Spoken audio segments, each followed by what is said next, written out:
Oh, yes. Welcome to a Tuesday night edition of AEW Watch Party. I'm Pro/David of the Pro Wrestling Podcast. And as you know, both of my co-hosts, Kenny from the Call Up and Hazel from the RambleMania show, will be on shortly. I figured I'd get a head start here tonight because, to be honest with you, I'm bored. So we're here, and I just wanted to come on and talk to you guys. I'm currently watching Kenny as we speak, and looks like he's got somebody on called the KOD show.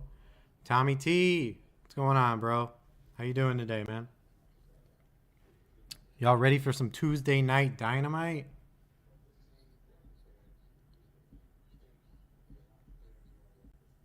Let's get some Tuesday night dynamite shit going on. Baseball was just on. Oh, I'm good, man. You know me. Taking it day by day. Drinking my liquid death. But yeah, baseball was just on. Looks like the Yankees won.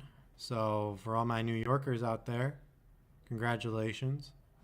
To be honest, I haven't even been following baseball like that, so I don't know who's in it, who's not. But hey, pretty cool. I saw the score was like 5-1 or some shit. Why is Dynamite on Tuesday? I think it has something to do with sports. Probably baseball or hockey. Usually sports always gets in the way of their schedule. It happened like last year with the NBA too, if you don't remember. So yeah, it's gonna get in the way between. It's gonna be interesting to see the ratings for tonight because it'll be the first night in a long time that Dynamite and NXT go on at the same night. So is it because of basketball? Yeah, I think it's because of basketball. Honestly, basketball or baseball? Because right now baseball is on, and they got the I don't know. If the White Sox aren't in it, I really don't care. Um, but good job for the Yankees. They got the W today, so hopefully we got no Red Sox fans in here. But yes, sir. Looks like we got like 5 minutes until showtime. So if you guys in the meantime need to grab some drinks, I'd much rather have this baseball fucking analysis show than Big Bang Theory. Ooh, and shit, guys. This week I'm gonna be going to Las Vegas, which I am not too certain I'm gonna have a good time. I don't like being away from my house, so plus crowds make me anxious. But you know what? It's all good. It's all good over here. But yeah. What up, normal guy? How we doing today, bro? That's right. So for all those people that usually hang out with Hazel, he will not be doing NXT watch along today. He will be coming on here and shooting the shit with us. So, yeah. How you doing today, normal guy?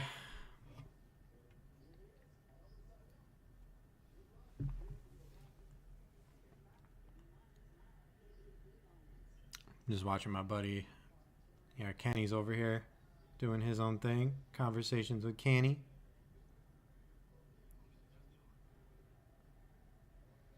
Oh, shit. Can you tell us? Go ahead. Honestly, I don't watch NXT like that. I kind of lost interest after they turned to 2.0, and I don't think they're ever going to come back. And my cat decides that she wants to play with toys in the middle of recording. I need my own office bad. I need my own setup. Like, I've seen other people's setups, man. Beautiful. They got like the long screen with the monitor right here, like a soundboard. Oh, it's beautiful. Hope to get that one day. I just started this streaming thing like a year and a half ago, so I don't know. Can you not? Hey, can you not do that? I love how you decide to just do shit while I'm recording.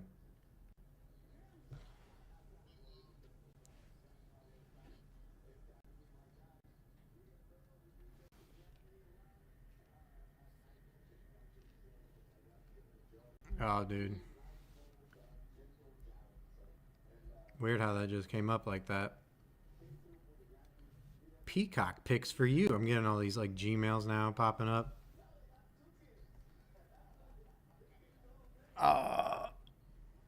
One thing about sitting all the way over here from the TV, it's like it's hard for my remote to reach. Is NXT on right now, Tommy?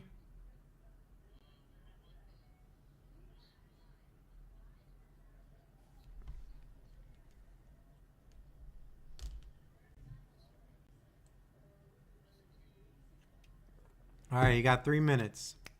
You know, I like sports as much as the next guy, but we got to keep it rolling here. Come on. Come on. Wait, did the Yankees actually win shit? I don't know. 8 o'clock. All right, so 7 o'clock here. So normal time. I will remember you. Will you remember me? Don't let your life pass you by. Oh, sorry about that. Woo! All right, I'm going to make sure everybody knows that we're live. Not that it matters, but, you know, I like to be that guy. And yes, Yankees won. What did they win? Did they win big or did they win just the next game?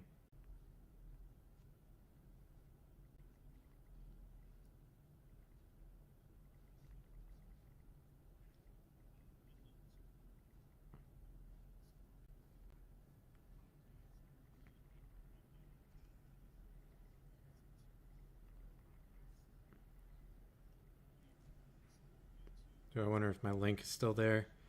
Fuck. Fuck. So are they going? So what is this? The semifinals, the finals? You know what? I don't know baseball, Tommy. I'm gonna be honest with you.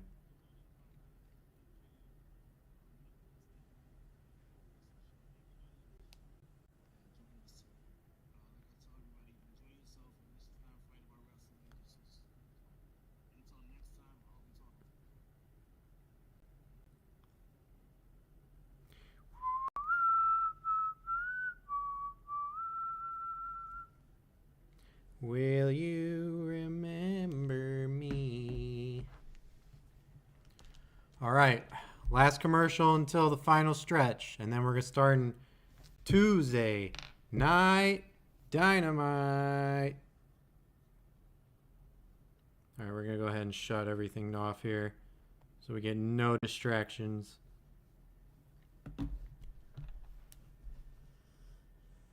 Cool. I appreciate everybody coming in and watching the show tonight.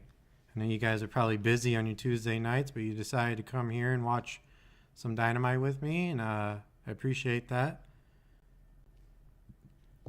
I'm just waiting on Hazel. I know he said he was going to be having a good time before the show, drinking and such. So we'll see what he's up to.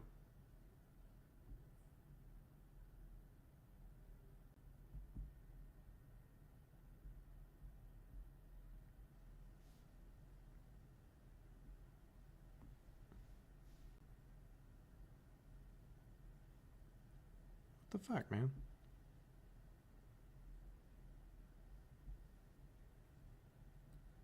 I know I'll try to watch this, but I can't. Oh, there we go. Watch. Oh. What? Life. Oh, there he is. There's the man, the myth, the fucking legend. Hey, what's going on? Hazel! What's going on, man? Feels so weird What's watching on? Dynamite tonight. I know, man. Yeah, on a fucking Tuesday of all things. So weird. I mean, it hasn't And started we are on my end live, yet. too. Holy shit. We are just starting There out. we go. We're live right now, pal. I mean, So if it's either they show me... Oh, there we go. There we fucking go. So it's either NY or Cleveland that goes. Oh, okay.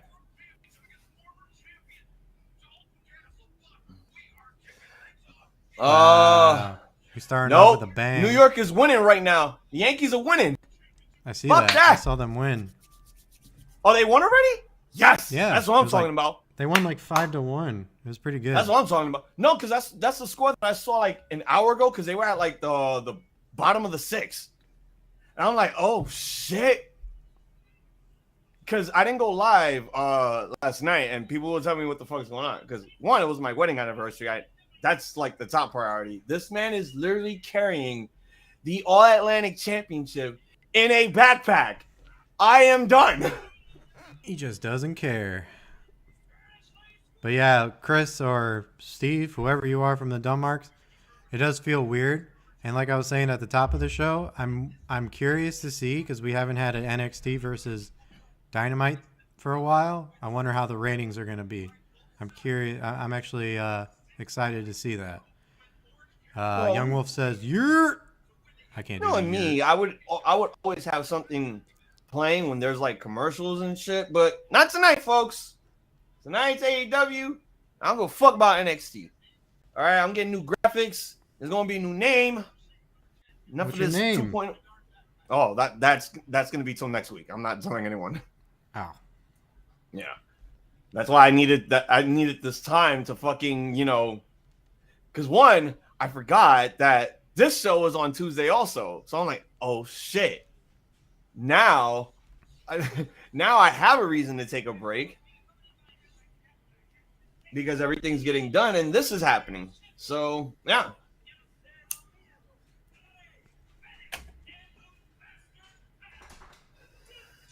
It's so weird. We just saw Pac lose a match last week to Orange Cassidy, and here he is having a match with him again in a 6-man tag for the trios titles. Pretty good, though. They put on a banger the last time. I hope next year they reset the rankings, because this just proves again that it doesn't mean anything. Yeah, they stopped that. Like I think the first year before COVID hit, before everything got shut down, they reset it to fucking the win-loss records. After that, they just stopped it. I'm like, why? Because like, what did the Best Friends and Orange Cassidy do to get this match? Unless they had matches on Dark. Dave, I was gonna join you on Friday, but I was in Mexico for a funeral. Barely got back last night at 10. Oh man, I'm sorry. No, you're fine, man. Honestly, that kind of shit takes priority. But I hope everybody, is feeling okay after that. Yeah. Yeah, everyone started freaking out. They're like, "Oh no, live stream on Raw!" Like, maybe I should have told everyone in advance what I had to do. Because everyone was hitting. Though. I did on your show, but again, not a lot of people that are on my show came on yours. So it was like, I understand, and some people knew, but everyone was hitting me up like, "What's going on? No Raw today? Are you okay?" Everyone thought I was gonna die. I'm like, Jesus Christ. Like, no, I'm fine. It's my wedding anniversary. I want to, take a break and be with my wife more importantly. That was it. The anniversary was great. All we did was watch TV. Just typical married stuff. Not like we have all the money in the world for us to go and travel and shit. I'd love to do that. I wish I had all the money in the world. Plus, I had to work. So, yeah. It's good that I was off today. I'm off tomorrow. But I go back Thursday and Friday. And then I'm off the whole weekend and until next Tuesday. So what? Hey, so what was that AAA match? Or I have to watch this Vikingo Ray Phoenix match. Because I saw clips. And my God. You know, Jim Cornette would have a fucking heart attack the minute he saw this match and he talked shit about it. But then again, that guy does not watch anything AAA or CMLL, which is good. That guy, hold on. Tommy, I saw Raw last night. I saw the other matches that were added. We got Lashley versus Brock. We got the OC taking on the Judgment Day, which also is kind of fucking up Carl Anderson's schedule. Yeah, apparently he was supposed to defend the never open weight title on that day. At the whatever fucking paper, what is it? Autumn Attack for the never open weight title. Him and the Hikuleo. And then I found out that Japan and Saudi Arabia are like, 6 hours. Well, Japan is 6 hours ahead of Saudi Arabia, so there's no fucking way in hell that Carl Anderson ain't gonna make that. And yeah, they're gonna take the title off him. Oh yeah, TJ the Great is on the chat. They're gonna take the title off him. TJ the Great, welcome in, man. Carl ain't defending that title. They're gonna strip him. Okay. But I have been seeing the television championship tournament though, and I'm digging it. I'm really digging it. I think, my opinion. I don't think bringing in a Carl Anderson or a Luke Gallows was a good idea for WWE. I don't think it was a good idea, but the crowd liked it. I don't think the crowd really liked the fact that Braun made his return. I feel like as wrestling fans, we just like people showing up. That's true. That's like the one thing that everyone wants to go to a wrestling show for. Like, they want to know if there's going to be some huge surprise that nobody knows about that's just going to pop up, get a huge pop and shit. Like, yeah. Yeah, I'm not watching NXT, Tommy. I'm watching AEW right now. No, I told him that he can give us some updates. So he's just going to come in with some updates. I will be live this Saturday for Halloween Havoc. So stay tuned for that. I might actually bring my shit with me and go live with you if you want. Oh, please do so. I mean, it'll probably be you, me, and Six. Because Twin has some stuff to do, and TJ, you might probably show up late or might not attend at all. But this is just something for us to watch, just for the fun of it. But if you bring your stuff to Vegas, hell yeah, I'll send you the link immediately. Yeah, I might do that. Yeah, just let me know ahead of time. Just don't know how well the fucking hotel Wi-Fi is, but we'll find out. Pentagon ascended into God mode during Triple Mania. Wait, so if you're gonna bring your stuff, do you think you might do SmackDown? No, because SmackDown, okay. My brother's. All right, because I was gonna tell you right now, if we're gonna be doing this like Wednesdays and Fridays, there will be times where where I'm probably gonna be late because of my job. Oh, you're good, man. Yeah, so I'm out at 7:15 and I have to wait for a bus at 7:45. So yeah. TJ Six told me already about that you might not make it following Havoc. Oh shit. Do you know who else ascended? What was it? Fucking Bandito with him. It was Pentagon against villain number 4. I think that was. It was a mask versus mask match, and I saw pictures. He was bloodied the fuck up. Like, you could clearly see his face from the torn up mask. But it's also like, how many times have we not seen Penta's face in AEW every time they rip the mask off? And now he's working a match tonight, so that's kind of weird. But who was the guy that got launched by Brian Cage? He looked like he was on fucking wires. That Fuck, I know that was Bandito. That was Bandito. You're talking about when Brian Cage was trying to do a monkey flip to Bandito, but instead he flew like a superhero outside. That was insane. You know what I thought at first? Because I didn't watch AAA, and I don't watch a lot of Lucha Libre, like the actual shows, but I enjoy the Lucha Libre wrestlers that we have in North America. There was a spot where I thought at first there was a weird cut, but then I noticed from a different camera angle that someone recorded that they had a long ramp that was connected to the ring. So Vikingo is basically going for a springboard 630 from the outside into the ring onto Rey Fenix. The camera cut was he's running on the ramp, and this is where the cut is. It cuts back to the ring with him actually jumping on the second rope doing the springboard 630, and I'm like, I hate that cut. What the fuck was that? I'm like, was there a trampoline that I didn't know about? What the fuck is this? I wish I would have watched any of the clips. I didn't see any. I'm gonna try to watch the matches. Well, not the whole show because I don't know anyone. I don't know anyone. But I'm gonna try to watch that match and the Pentagon match. Yeah. Because I heard that was good also. Dave, did you hear WWE canceled Day 1? Yeah, I did. I'm so happy. I'm so happy that they did that. Yeah. I think they're trying to get rid of like the Vince McMahon premium live events. You know what was weird at first when they said that they were canceling premium live events. I'm like, so we're canceling the word? We're going back to pay-per-views? Oh yeah, GCW attacked Vikingo. What? Like the whole crew? Or? Gringo Loco. It was like backstage. It was Gringo Loco, Joey Janela, and I think Jimmy Lloyd. Young Wolf, let me know if I'm right because I saw the clip. But yeah, I thought the term premium live events was canceled and we're going back to the pay-per-view name again. No, it's just they canceled Day 1 just like they canceled the Fatal 4-Way pay-per-view after one show because they knew that was a bad fucking idea. Oh, here's WWE Fatal 4-Way, and guess what? The World Heavyweight Championships, both of them, will be decided in Fatal 4-Way matches. That was stupid.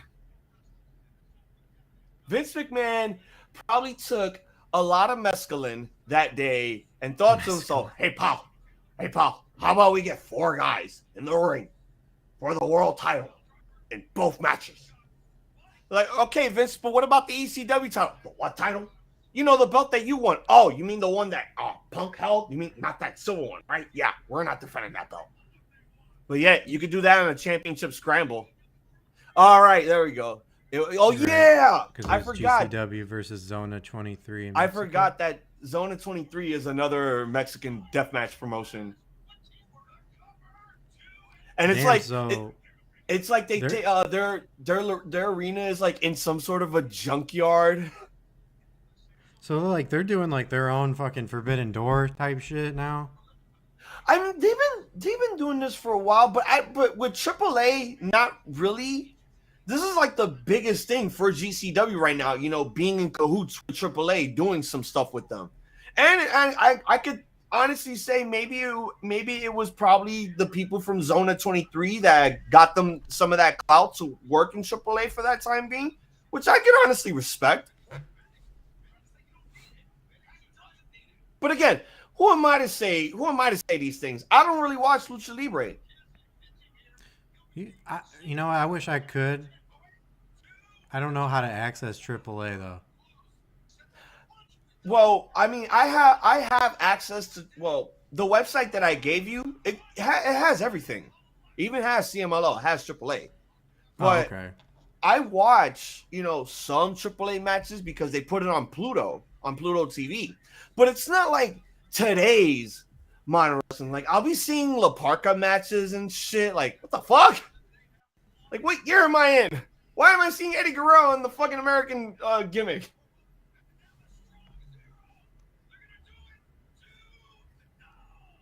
Wow, holy shit. Holy shit. That was pretty dope. Double cutter!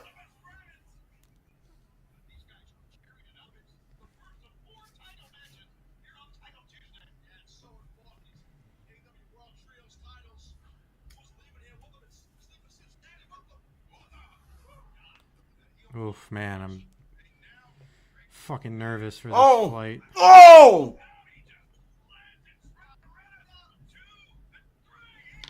Okay.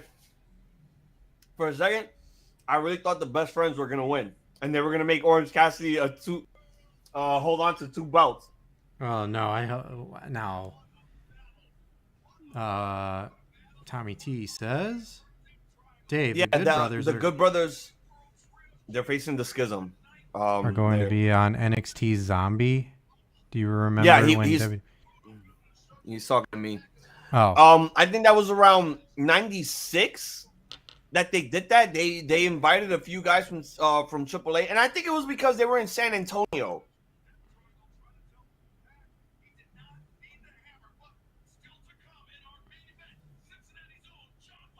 do you remember? It's so weird how they say Cincinnati's own Jon Moxley, but this man lives in Las Vegas. No, I thought they moved. No, they moved. They moved when Moxley was doing the whole getting a needle stuck up his ass with Seth and all that shit. The worst heel turn of them all. Oh yeah, I remember that. The pooper scooper. Yeah, the pooper scooper, because he didn't want to mention the whole. Well, Vince wanted him to say something about Roman and his cancer. He's like, no.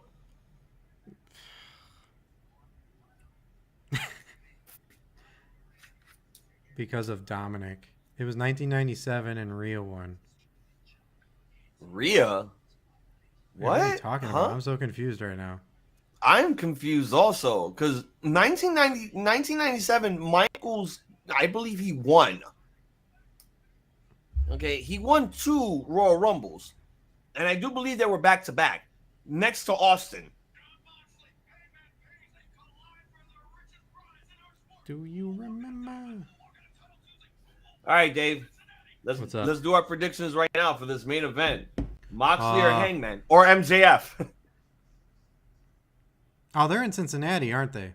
Yeah.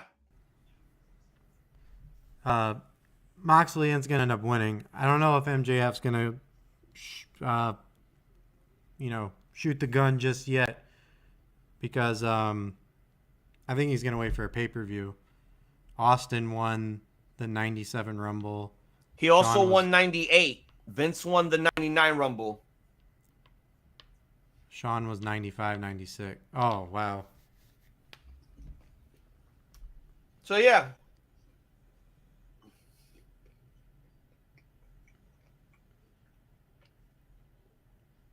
What do I do?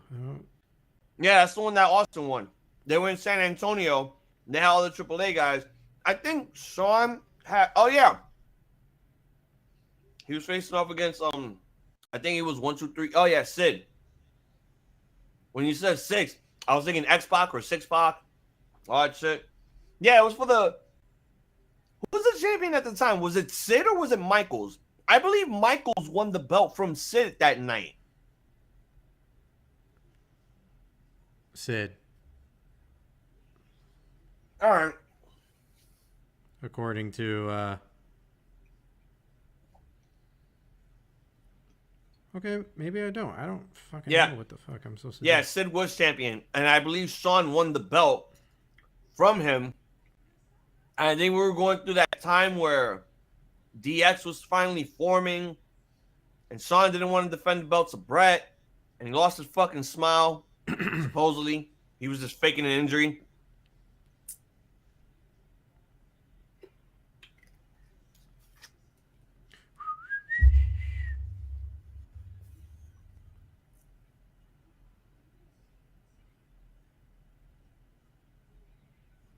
Oh yeah, I forgot. I got Fight TV.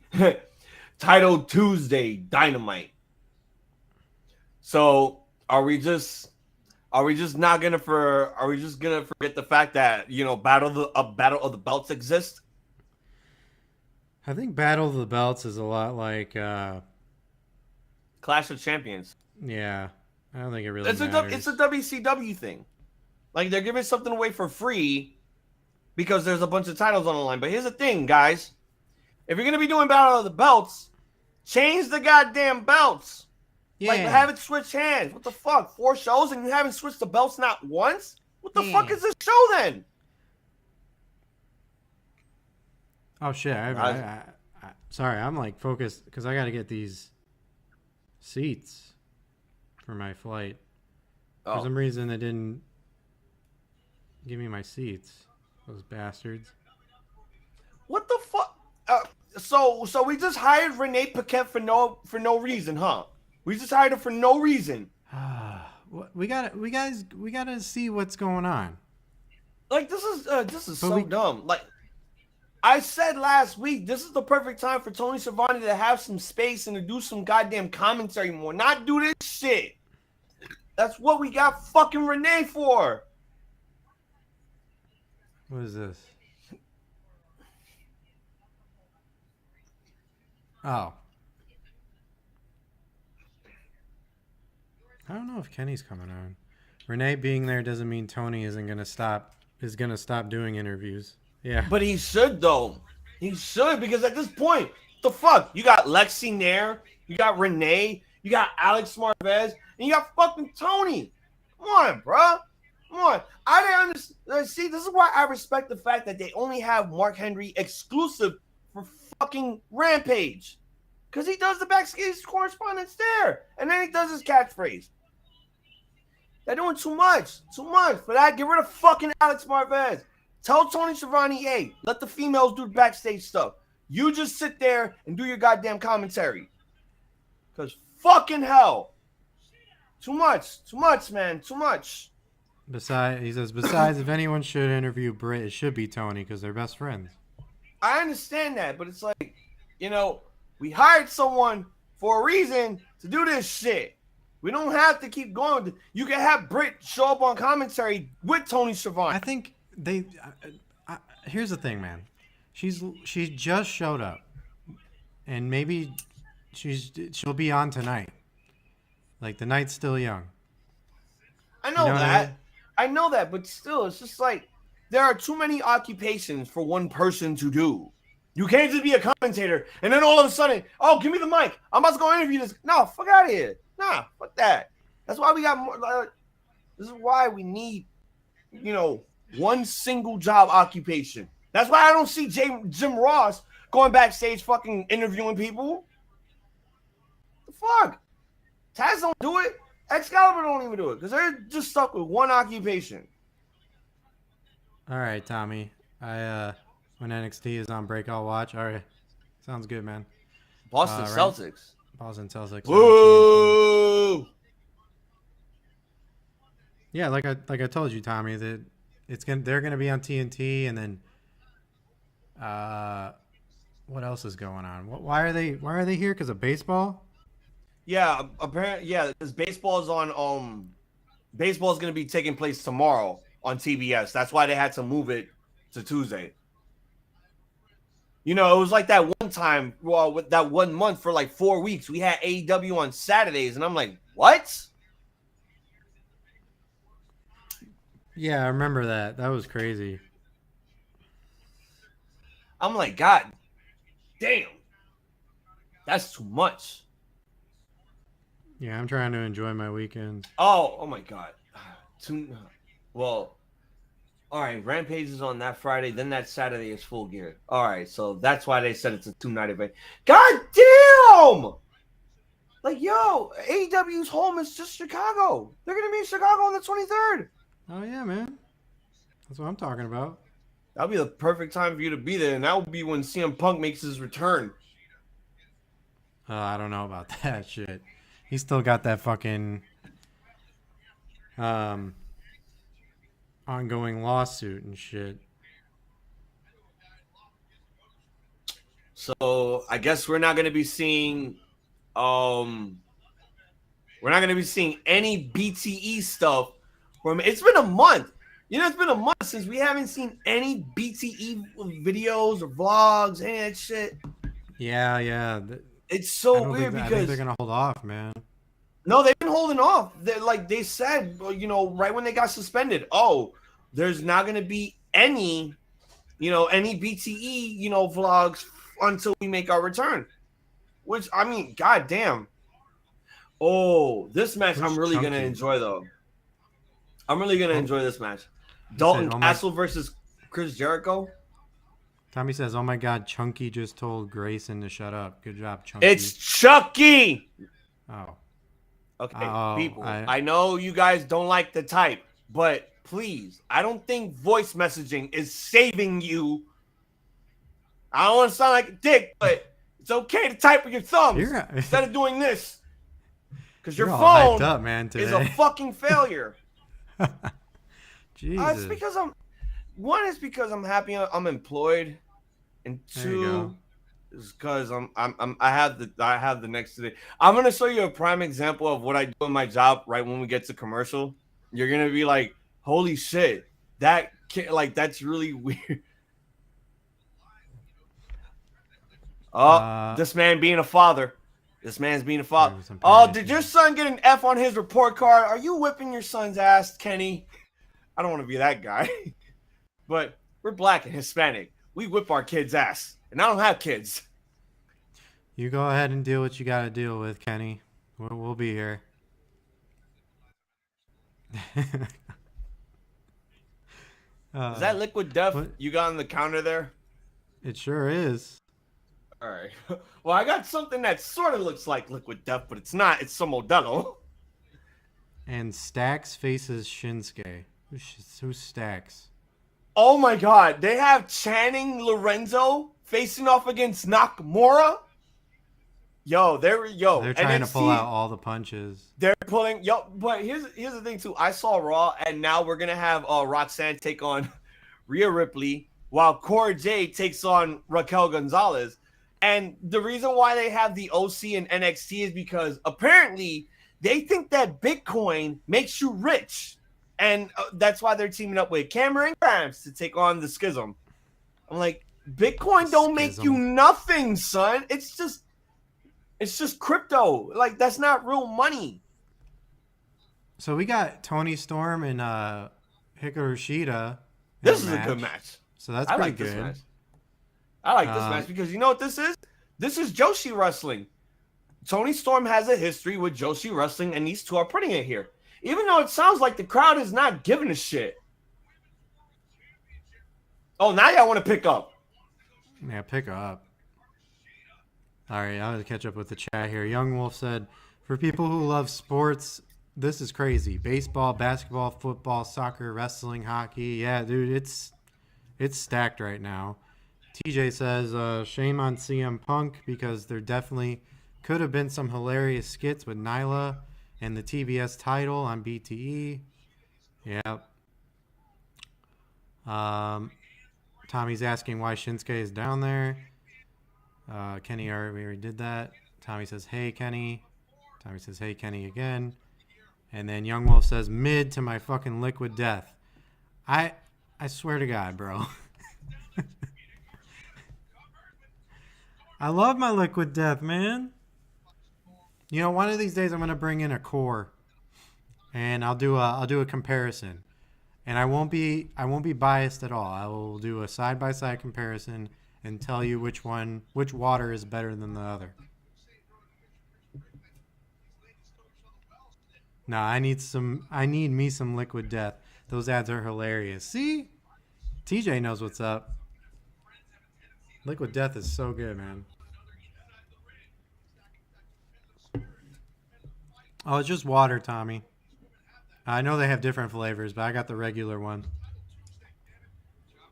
I actually have one all right, called Bury Me Alive. Let me do something really quick. I want to check because I know I'm not watching NXT. Tommy, let me know if they add one more match for Halloween Havoc, or if we're gonna get like some sort of gimmick match for Grayson Waller and Apollo Crews. Because what do I have a feeling it's gonna end up being a First Blood match. Speaking of blood, even though this might not have anything to do with blood, but what are your thoughts on WWE banning thumbtacks? And this is for you, Dave, and this is for everyone in the chat.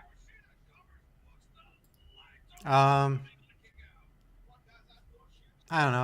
I think for the most part, not that you really need them to make a match good, but you're taking away anything that Bullshit. You're full of shit. How dare I you don't say know. that? Um, I mean, WWE knows how to take away excitement in anything anymore. For the most part, they've been doing that for like Okay. years.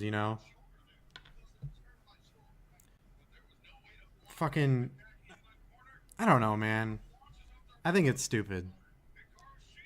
They've used it all throughout the ruthless aggression era, and now it's a bad thing. Now they can't even show blood. That's bullshit. Like, but yet, this is the company that's like literally on their fucking knees right now, praying to whatever gods that they fucking believe in that their company now decides to go TV 14. But it's like, here's the thing: like wrestling since the '70s has always been, these wrestlers need to get color on their face. It's not even because the color that they need to get on their face. They need to tell the story. Back in the territorial days, you needed to tell that story and like That just for the blood to make it feel more impactful. You know what that's that's called? that's the It's thing. called That's the thing. That's a psychology. good point. No, that's a good point, man. Because it's like, so I'm supposed to sit here and believe that all these punches and all these jabs aren't doing anything to the head. You're Because just not let me ask you a bleeding. question, Dave. How do you commence a blood feud in the territorial days? How would you commence a blood feud if you're starting the rivalry from the very beginning, or if it's going to the middle to the very end? How would you end this? How would you basically make this blood feud in the territorial days? You make it look brutal as fuck. You make it real. Number Yeah. one. Number two, you keep it in the ring and outside the ring because you have to play that part no matter what. You can't have the fans in on everything. Number three, the only way you're going to get fans back on your fucking show, back on your side, back to them sitting on their asses on your seats is if you make this person that's having this blood feud with this other person bleed. Yeah. You know why? Because that's ratings, it sells tickets, and it gets people coming back for more. Okay? You could. Holy Oh, shit. shit! Oh my God, Paige is hitting people. Paige is hitting people. Now somebody hit Paige so that she can retire. Oh, come on, bro. She's Why is overrated. everybody? She hasn't I even don't done anything. I don't hate her, but she's just overrated in general. I don't see the hype in Paige. I don't. Well, in Soraya, I don't see the fucking hype. Just wait till you Ah! see who else. Rio! Rio! We're at a Yay! bit The of delay, inaugural folks. champion. All right. All right. We're getting the Joshi women back. We're getting all the Kenny women back. There you go. You want to hear the craziest story that someone told me? What's up? Somebody told me, I think a few years ago, like way before I was doing like live streaming and all this, somebody told me that Riho was the 9-year-old girl that Kenny Omega super kicked. I thought that was too. I like I try like when someone told me that was the very first time in my wrestling fandom and podcasting that I really had to pull out the journalism shit and go find research of this shit. And it's not true because like Kenny Omega, like it looks like he'll never age. Yeah. It's like Will Smith. That man does not age at all. The timeline's almost perfect though. It kind of does, but well, I have to know Riho's real age because here's the thing. I don't. Well, this was way before Bullet Club, but I don't know when this super kick took place. Oh, I forgot about these guys. We have Axiom promo. What is that? Oh, it's you remember A Kid? Nakamura's one. I don't know You what remember? any of these names. Okay, so there was a guy in NXT UK that was called A-Kid, but when he came to America for the official NXT, when it was, when it was like colorful jizz and shit, he was his old character for a while until they switched him to like this Lucha Libre masked superhero. And he Okay. had a best of 3 series with Nathan Frazier, who is Benjamin Carter in AEW. I know Benjamin Carter. Yep. Yes. So now he's Nathan Frazier and all that other shit. So I'm guessing they're gonna do something next with Axiom, since Nathan Frazier is gonna be competing this Saturday in the 5-way ladder match to determine a new North American champion because it was vacant. I don't know if you do you watch NXT, Dave? I haven't watched it since they did the change. Oh, so you didn't watch it when it was like, Crayola Splatoon edition and shit. You watched it the minute it went back to when it got reformatted to like gold and not black anymore, it's just white. No, I haven't watched it since. I haven't watched it since damn. they turned colorful. Oh shit. Yeah, so I haven't caught up with anything. But hey, here's Renee Oh. with FTR. Someone dropped a dream match, and I'm all for it. Swerve Strickland versus Kota Ibushi. Ooh. I can't see that happening. You wanna know why? Because Shane Strickland is not gonna take the crazy bumps that Kota Ibushi and Tetsuya Naito would do to each other. That sounds like a good idea in paper and in your mind, but when you see the match, you know Swerve is not going to try the bumps that will almost like kill him and shit. I like how... Oh, I see now. So Swerve and Our Glory wants a fucking match. Ring of Honor World Tag Team titles. Look at these belt collectors, man.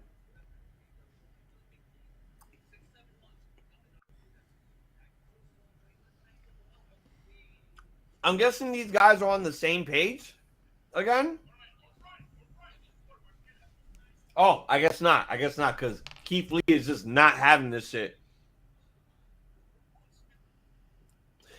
Oh, wow. He actually wore karate gi when he made his debut.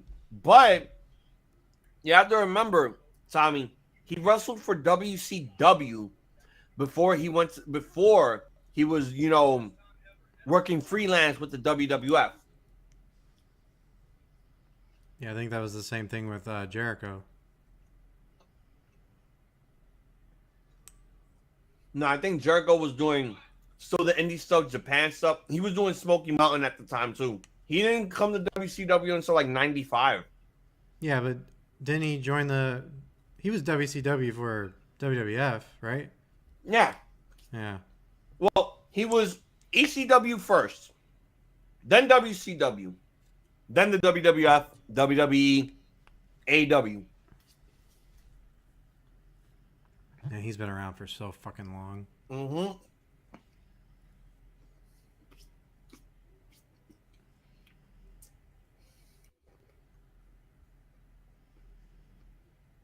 Oh, commercial, guys. Commercials. I want to know how everybody's Tuesday's been, too. I know we're busy with 2 shows right now. It's fucking No, madness. we're busy with one show. Well, you're getting all the information on the other show. I'm trying to ignore it, but it's just too good. Because, like, holy shit, it's competition all over again. Except this time, the only way for NXT to boost ratings is to get at least like 10% of the main roster to come to your show. Tommy T wants to know your thoughts on when you heard a wrestling legend died. You're talking about Humberto Garza, Tommy?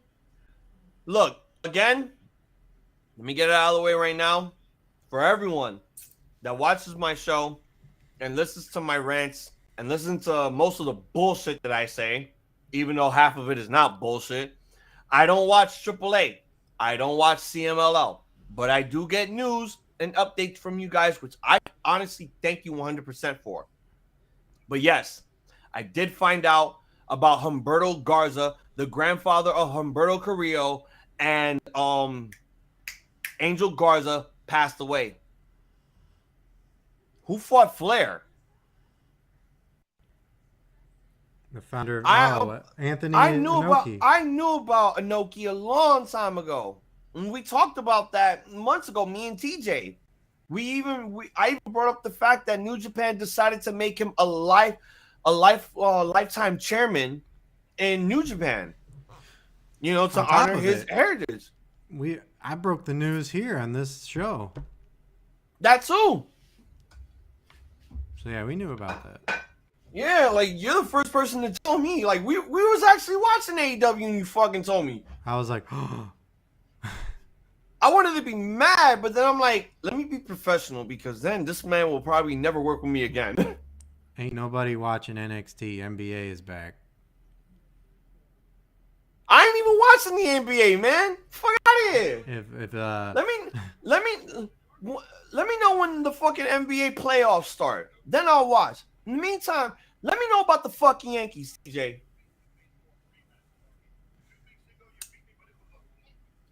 So we got Darby. Where are these guys? Are they in the loading dock, or I are have they no inside? idea. Yeah, they look like... Or are they inside the new version of the Fight Pit? Did you see what Mongo looks like now? Tommy Who? says? Mongo. Here comes Mongo. Oh, isn't he in a wheelchair? Like, didn't he lose? Like, I don't know, man. Isn't he going through something? Excuse me. The Yankees won naturally.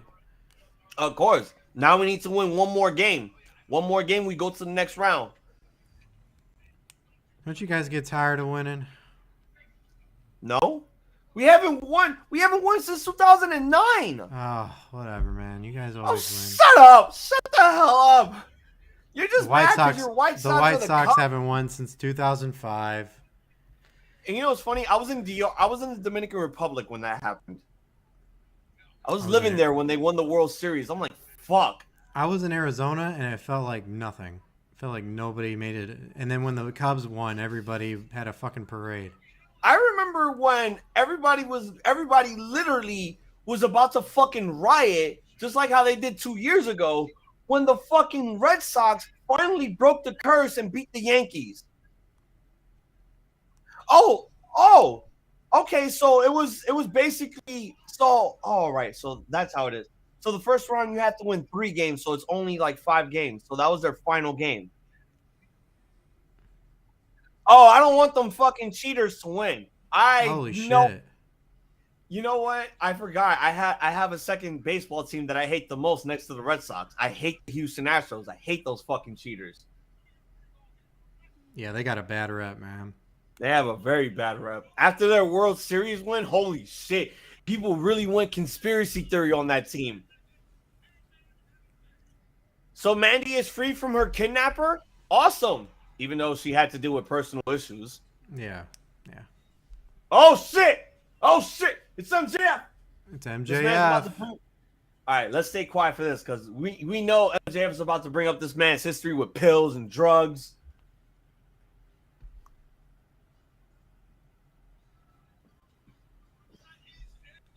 All right. Here we go. I'm waiting for it to hit the 10 o'clock hour. Dave, do you want to do this after the shows? I have the entire match card for Halloween Havoc. Do you want to do predictions? Yeah, we can do predictions. All right, cool.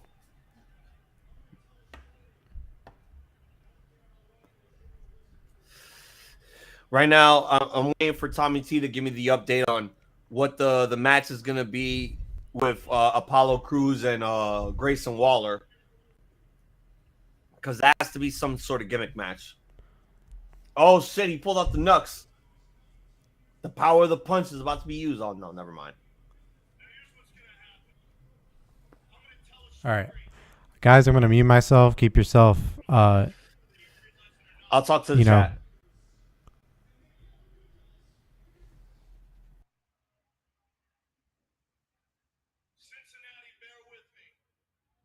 All right, guys. While Dave is muted, I'll be chatting with you guys while I listen to this promo.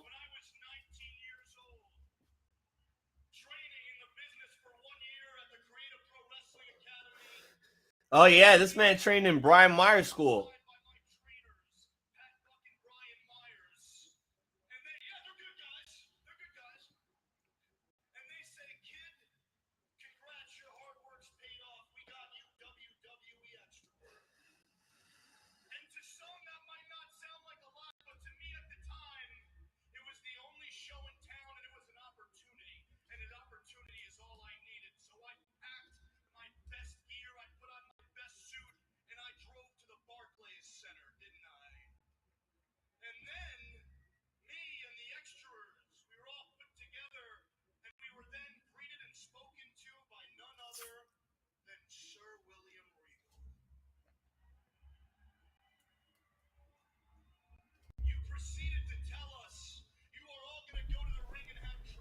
Wow.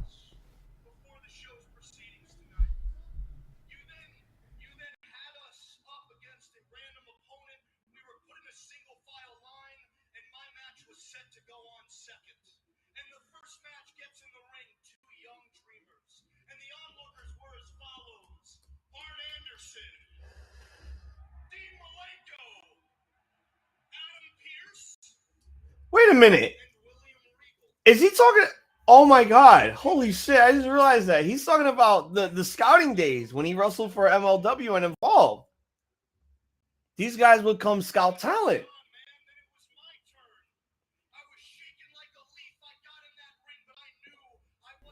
Yeah, I remember back in the day, he cut a promo for WWE.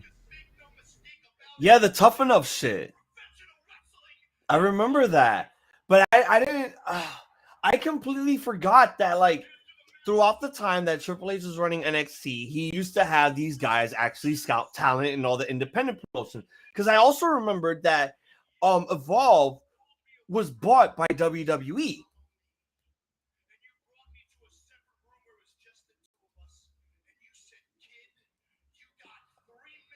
And they did nothing with that.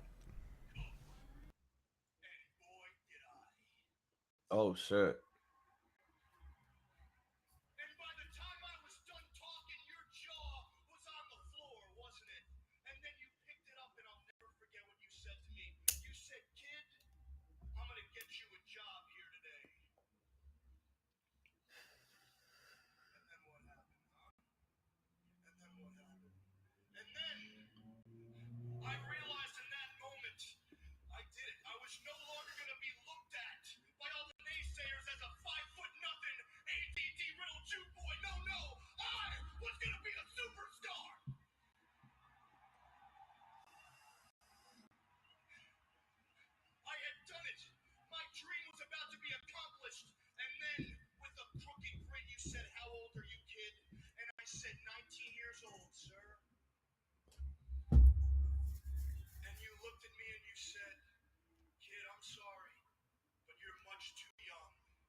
I remember what you said. You looked at me into my eyes and you said, War Games. I'll never forget it.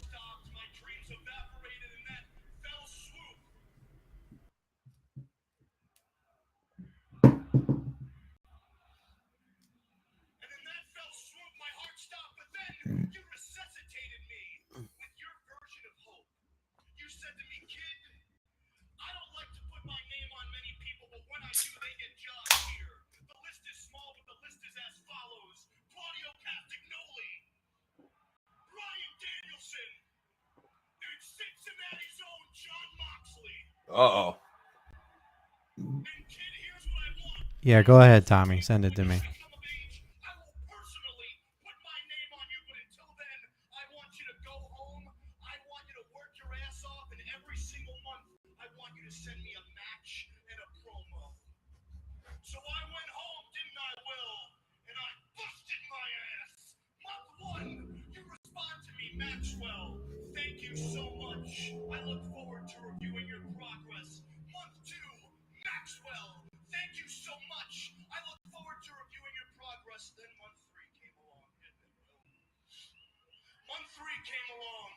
When you told me to send you a match and a promo every month, month 3 comes along, and you send me a promo that I have saved to my phone to this day.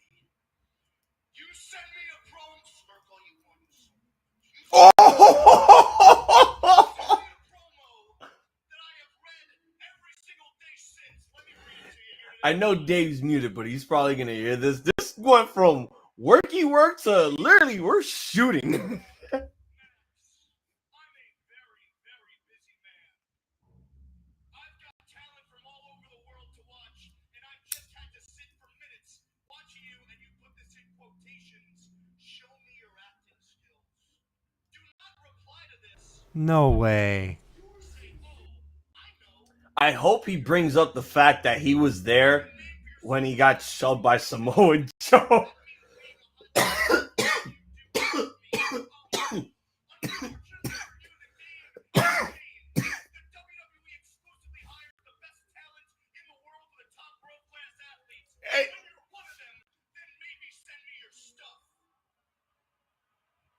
He kept that?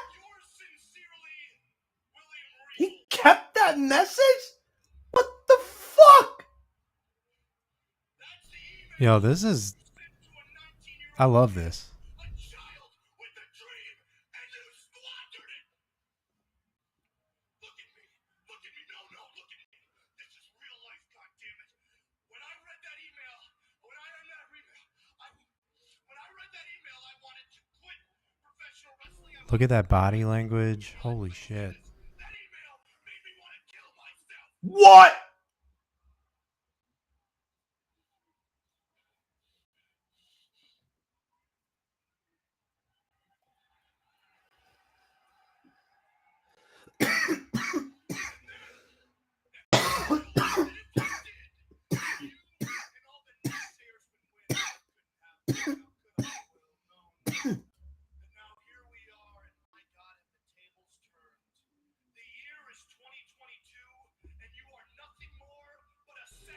Damn fucking straight, bro.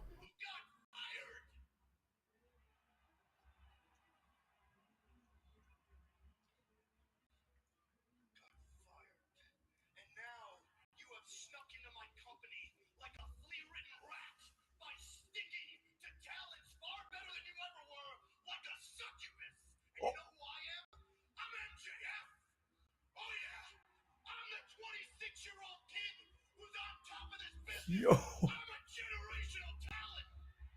This man is going Dude, man. in. I love MJF. This man is going in.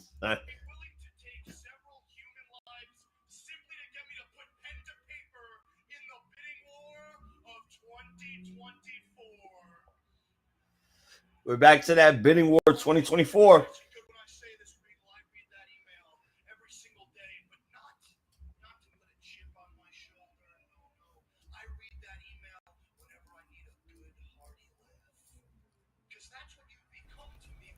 Literally give this man the fucking championship. Please. It needs to be tonight. Just fucking do it.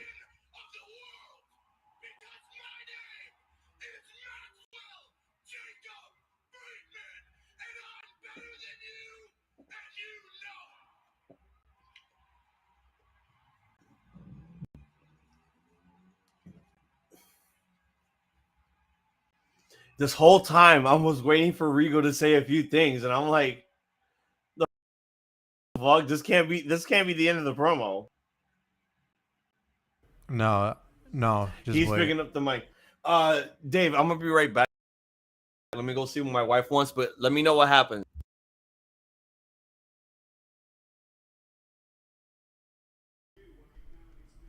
Yo, what do you guys think about this right now? This is... It's so hard to I mean, this was something that Dunmark said on Friday for SmackDown. And it was the best promos are the ones where you can't tell whether or not it's real or if it's fake. And just the way I don't know, just the way I'm like seeing like the way Regal was looking at MJF during that promo. I don't know if you can tell, I think it's legit.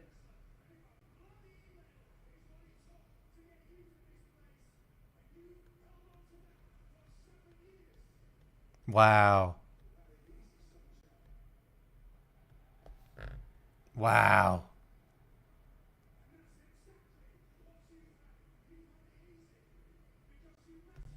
Oh my God. Chucky tweeted Kevin Owens, the only one making a special appearance tonight. Isn't the only one making a special appearance tonight. So Chucky's going to be there? That's corny. Oh, shit.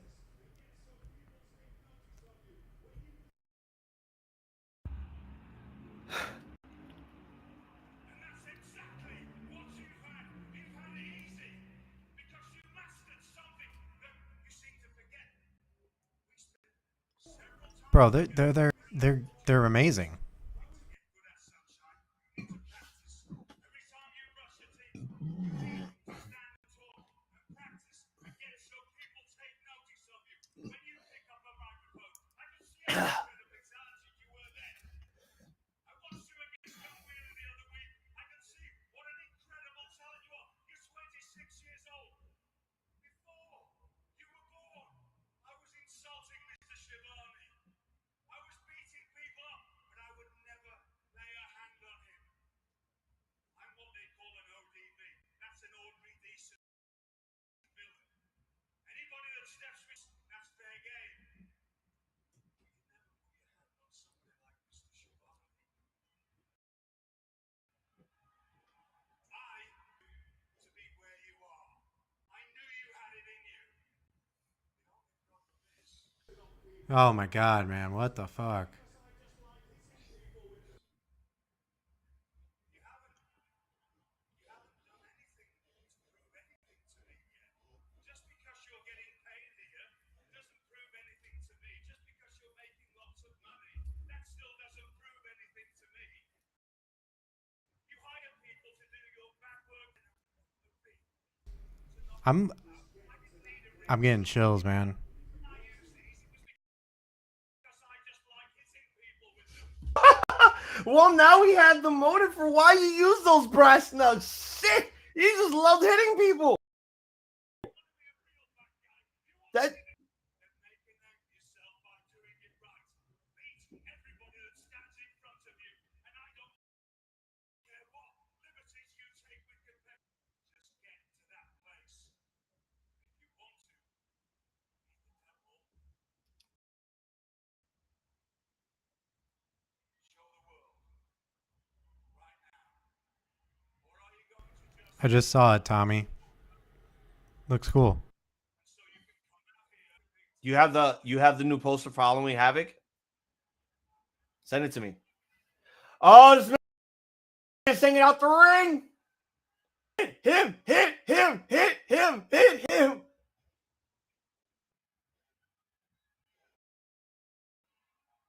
Hit him! Fucking devil, hit him!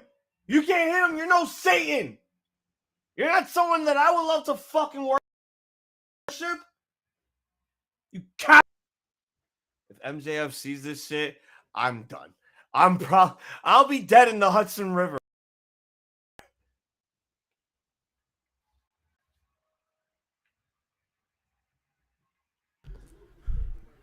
That was Again, a very great promo.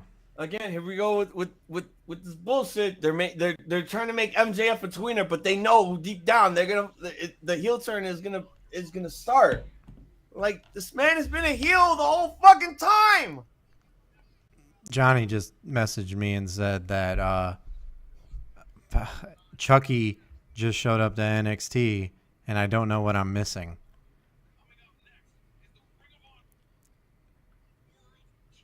I don't know, man. Johnny just sent me the same thing. He just sent me the same thing. Okay. I mean, it looks okay. I hate it, but yeah, whatever.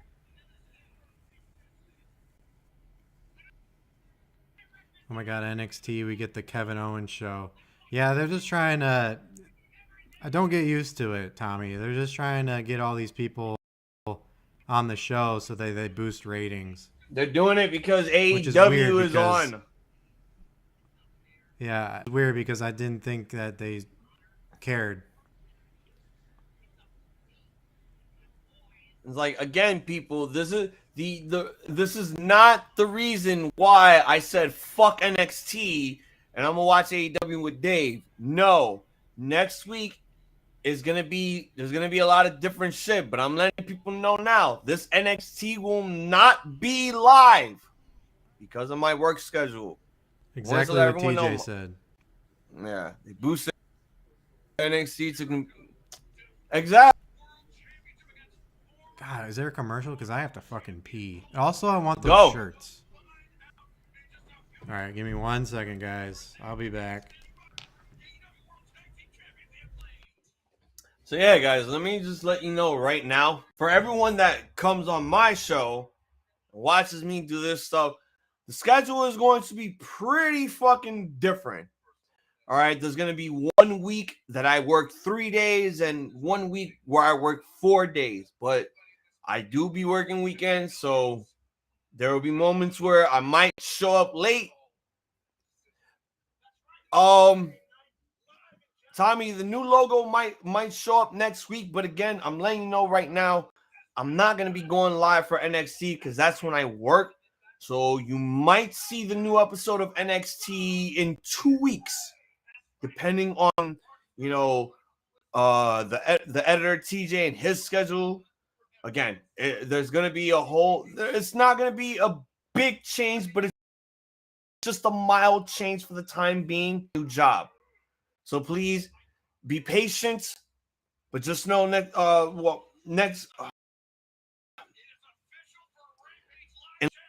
there will be a new NXT episode where I recap this week's shit. But in the next 2 weeks, live for the new NXT, you will have a new name. The podcast will have a new name. We're gonna have new graphics, the gold. So we can get rid of the whole Crayola Splatoon. Basically ending and putting to bed a bullet in the head of 2.0. So, yeah. Raw Rants, again, it might be every 2 weeks. Every 2 weeks. The same thing with NXT. I don't know what's going to be happening with Make It Impact. At this point, I'm still trying to think whether or not I want to keep going with it. Not because of the viewership that it's getting. Again, it's because of the fucking schedule that I have in my job. So please bear with me. But I will let everyone know that Making Impact will be probably the only thing that will go live when I get the chance. But I'll still try to give you guys some good Impact stuff. Same thing with NXT. Probably every 2 weeks, you'll see me go live. Man, no. NXT is going to become the gaming stream. Okay? And TJ, I got to talk to you about that also. I got to let you know. I got to let Six know the schedule. I need you guys to be happy for me that I'm back on the employment line. I don't have to be sitting here and all that stuff. But again, I still have that goal. Once we hit 100,000 subscribers, we all gotta quit our jobs because coming in. So are you still doing SmackDown review? No, that's for our homegirl Ivy of the Raw Zone NYC podcast, and for my my twin faction partner Jay.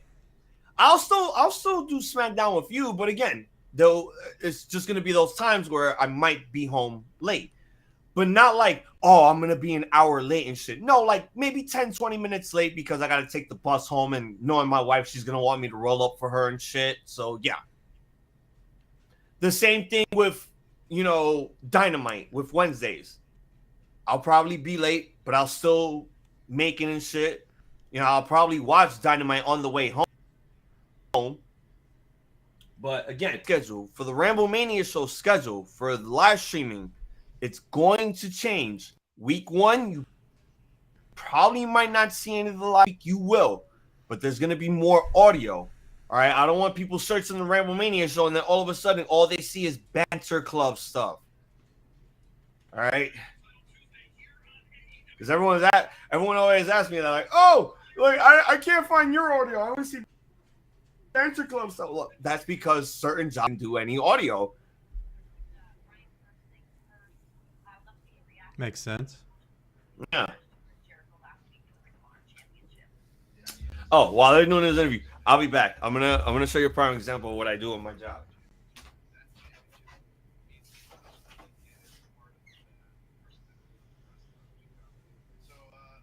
Okay. I don't know what he's doing. I hope he doesn't bring out anything, dangerous. All right. You're acting like I didn't hear any of that shit. This is always on. You really No, I thought I was gonna bring a gun? yeah, So, that was the joke. okay, so this new job that I have is like I work at a plastic warehouse that makes plastic bottles. So this is basically the before effect. This is what, okay, type of things go into a machine. But here's the thing. These are grinded from recycled bottles and shit. And they form this. Yeah. So when we put it in the machine, it turns into something, like this. Or I'm gonna give you a prime example because this lid is pretty wide. So we do stuff for sodas, juices, condiments like this. I'm not gonna show the logo because then copyright infringement. Barbecue sauces, ranches, all that shit. That's cool, man. So it's like a factory job? Yes, it's an actual factory job and all that other shit. So I get to see bottles of certain condiments and drinks and all that other shit get made, but we don't fill the condiments in. We just make the bottles and they get shipped to elsewhere so that they can put in the fluids and all the condiments and all the other shit. We just make the bottles. So, I let people know if you drink Pepsi or Mountain Dew or all that stuff, I'm the one making those bottles for all you guys. 2 liters, stuff that's $1.25 you can buy at a store and shit. But yeah, that's basically, and that's why the schedule is changing, because unlike the meat factory job that I have, which was also 12 hours, that I had to work 5, sometimes 6. This, it's 12 hours. 1 week I work 3 days. The other week I work 4. So it's going to be that 1 week where I have to work weekends. And I have no problem with that because it's like every day that I'm off is a fucking weekend for me. So we got, I'm happy for you, man. I'm happy that you got out of that unemployment funk that you were in for a little bit, and that's amazing. At least it was for a month. The last time the most time that I was unemployed was fucking 5 years.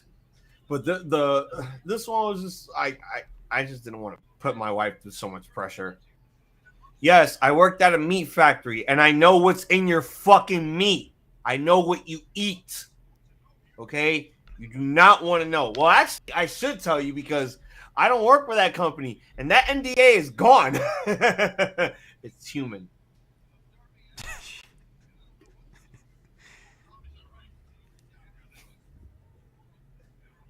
No, I'm not, Dave. I'm not gonna go that far. It's not human. I love that. I love that delivery though. I'm not gonna say anything. It's human. Yeah, because I don't work for them anymore. Because they even told me you gotta sign this NDA. Can't tell people what's in the meat. And shit. I can't film or any of that bullshit. I'm like, all right, well, fuck you then. That's like when I worked at Albany's, the candy factory over here. They said the same shit. They just said, there was really one job that I wanted to work the most because I have so much history with jobs like this, but not in a factory. I wanted to work for Amazon, but here's the thing. I have so much experience with courier work. That's thrown out the window when you're from New York and you don't have a driver's license. There you go. Because they're looking for delivery drivers. And I'm like, I have so much experience with delivery. I can honestly say throughout most of the courier jobs I have at least 10 years experience. But now one thing fucks up my whole resume because I have to be obligated to drive. Fuck you. For that, I could have been like, yo, I got a bike. I'll do Uber Eats if that's the thing. But here in Massachusetts, they don't do bikes. You have to have a fucking car. Not even mopeds. You have to have a car. I'm like, well, fuck you guys. Yeah. Yeah, man, that's important. How do you get to your job? I leave out of here Bus? at 6 a.m. in the morning. I take the bus, and then there's a 15-minute walk. And you know what's so creepy? This job that I work in, the minute I get off the bus, it's like you're in the Upside Down in Stranger Things because there's no street lights. There's no street lights, and you're more concerned about what's behind you and what's like right next to you because it's 6 a.m. in the morning and it's still dark. You don't know if you're gonna run into a wild raccoon, a possum, a skunk maybe, or let alone some, hey, Dad, remember when you used to go take me to find roadkill? That type of shit. So I have to have my flashlight on because of the thing. I get off the bus, there's just like a small apartment complex that has a little bit of light. But going forward, there's just no light. And the minute I leave this job, I tell you, I only get 1 hour of daylight, Dave. 1 hour. I get two 15-minute breaks and 1:30. So I get 1 hour of daylight. The minute I'm out of that place, it's back to how I came in. It's like the sun never shone and there's no windows. There's no windows. It's like being in a casino that you work for. A casino or a prison? Well, I say a casino and an arcade because casino and arcades have one thing that prisons do have. Arcades and casinos don't have windows. You can't tell the difference between 5 minutes of forever inside those places.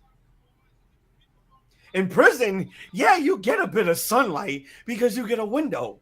But this, it's like you get no window. The only, I get one 15-minute break, and then there's the 30-minute, and then there's the 15. That's the only hour I get of sunlight. Unless if it's the summer. If it's like 6 a.m. in the summer, yeah, I'm getting sunlight. And if it's 7:15 when I walk on the summer, yeah, I'm still getting sunlight because the sun doesn't go down until like 8:30, 9 o'clock in the summer. Yeah.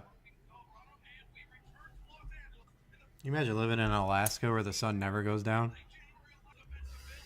No, imagine living in Iceland where it's always daylight. It's never night there. That's where you should be. That's where everyone should be living. If you want to live in a place where there's just only daytime, yes, Tommy, I've been to Rikers Island. And I'll let you know right now, I never dropped soap. I kept my guard up. I was never with no certain gangs of my race or color. I kept my own.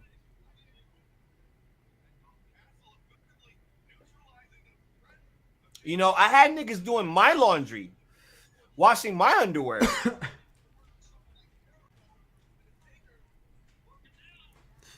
That's something I didn't know. Also, Veer is Well, you're on a NXT. cop. Well, I've been through that. It's only because Veer is going to be going back to teaming up with his old tag team partner. You know, the guy that spoiled the whole thing of Keith Lee becoming double champion before we got to see it live on TV. That's why he never went to the main roster. What's the new match, Tommy? Let me know right now. What's the new match? Because me and Dave, we're going to be doing our predictions for Halloween. What's up, Isaiah Franklin, welcome to the show, man. Welcome in, bro. How you feeling This is probably today? someone you know for like I think I don't know. I don't recognize Isaiah Franklin. But Isaiah Franklin, pointing goodies to you. Oh, who's Pretty Deadly facing? Is it Inoue and Blade? Because they had number one. I think it was last week. They had number one contendership. Did they add a gimmick to the match? Also, there goes Jericho flipping everyone off. Yeah, So Dave, I did tell you. I did tell you on the DM. I was gonna. One because you didn't disappoint. One because I basically throughout this job with Saturday, Sunday, and yesterday, I did 12, 24, I think 36 hours. You know. Yeah, no. So. Oh, Big Hirsch. Oh shit. What up, man? Thank you for coming in, man. I liked your guys' little I liked your guys' little conversation with Kenny earlier. That was shit, man. I'll have to get you guys on the show here pretty soon. In my opinion. Big Hirsch? Big Hirsch, yeah, they're part of the KOD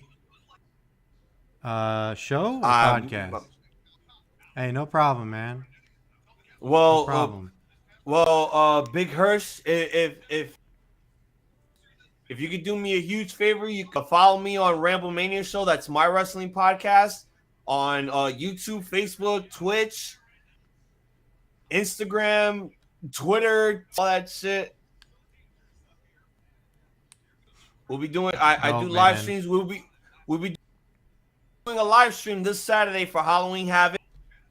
So don't worry. And if you subscribe, check out all of our other live streams and all of our recaps for AEW, Raw, and SmackDown. Sometimes I don't do it, and I do Impact Wrestling. I do live streams for Impact. I gotta make sure to check out your show too, Big Hirsch, whenever that's available. I don't know when you guys go live, but I'll make sure to subscribe.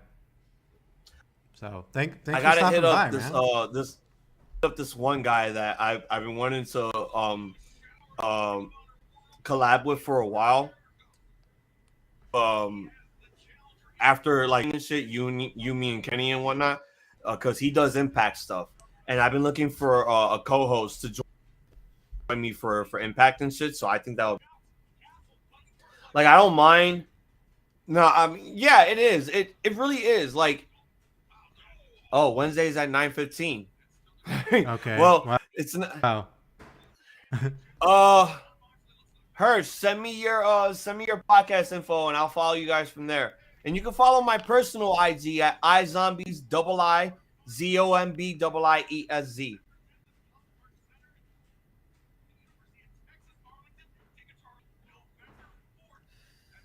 I just subscribed to you, man.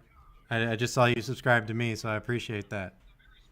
I had to remind the guys that I'm not defending the belt at Halloween Havoc. And Dave, you got to witness history on Extreme Rules.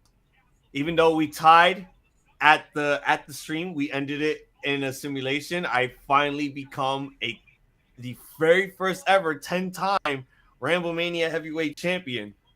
Both simulations lasted an hour. Well, no, 30 minutes each. So yeah, an hour. Hey, we try to give people in the chat good content, and we try to give everyone that we bring on the show as special guests good content also, just to let people know what we're working with, what we're doing, you know.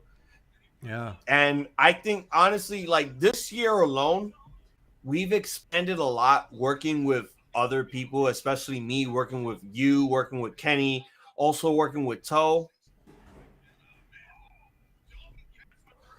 Hey man, do not mock me. I enjoy becoming your first ever 10-time RambleMania champion. At least it's not goddamn TJ. Because if you would have took that away from me, oh shit. The end would have been near. It would have been Armageddon. I would have been like, yo, we're gonna go 6-man Hell in a Cell, and TJ's gonna fall bale of hay in the truck.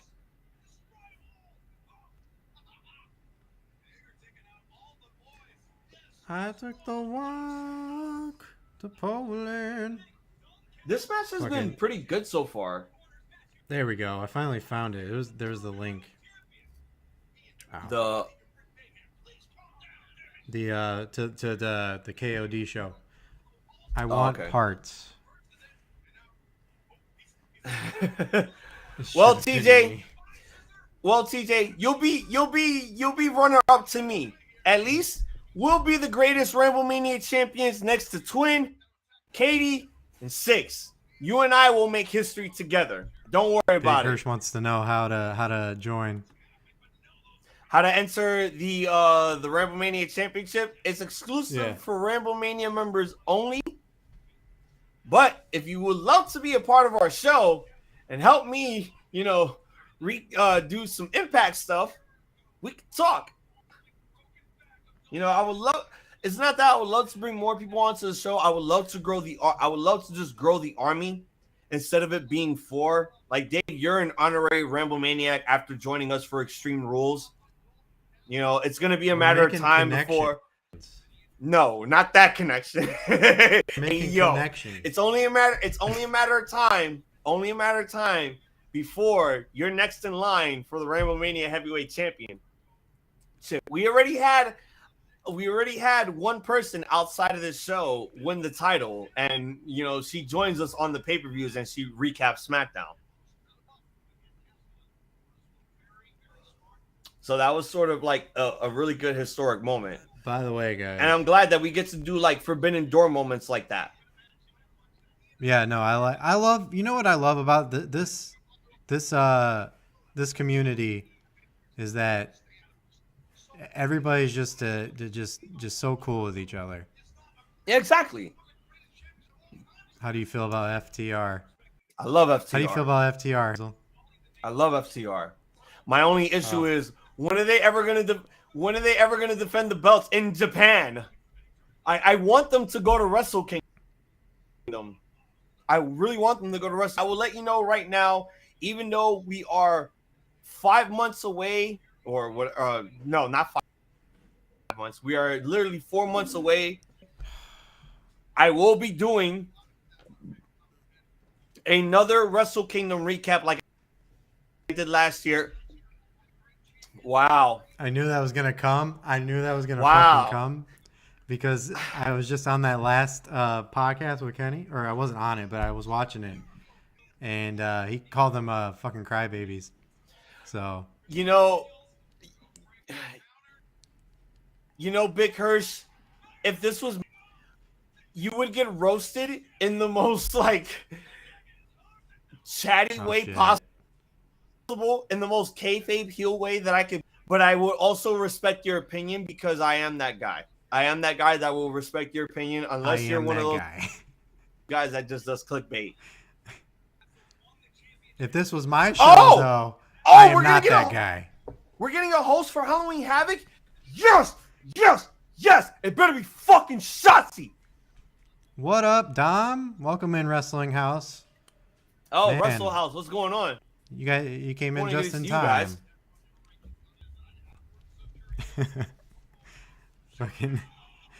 fucking Big Hirsch is getting the full effect here. Yeah, welcome to the AEW Watch Party. And it's over. Man. Le Ocho retains the Ring of Jericho World Championship. Yo, TJ, same, bro. Same. We all remember those costumes she wore the last time. It is Shotzi. Russell Holy House shit. says it's shot. No, we got to get it from Tommy T because he's actually Russell House, are you what? Oh! It really wait. No, I don't want to get that hyped because Tommy T is watching NXT. Too, I think. All right, but I got to get it from the actual source that sticks with us. See, he even said I'm gonna watch NXT until the KO show ends, but after that, I'm gonna watch AEW. I'm surprised Johnny Autism is not in this chat right now giving yes we're getting Shotzi. Yes, Jesus. More excited about Shotzi than the actual fucking show itself. Because that's her thing. She's a horror. Yo, who's She's this a horror guy? fan.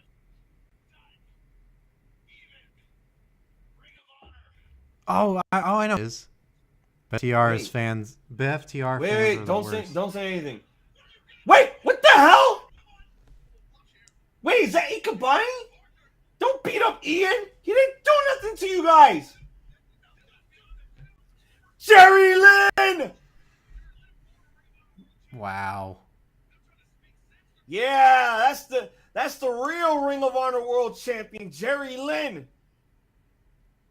The first ever man to be ECW World Champion and Ring of Honor World Champion. No, Jericho. No. Oh, that was horrible. That was fucking horrible. Fucking that was Big the worst, Hirsch, man. That was the worst tombstone pile driver I ever seen in Jericho's career.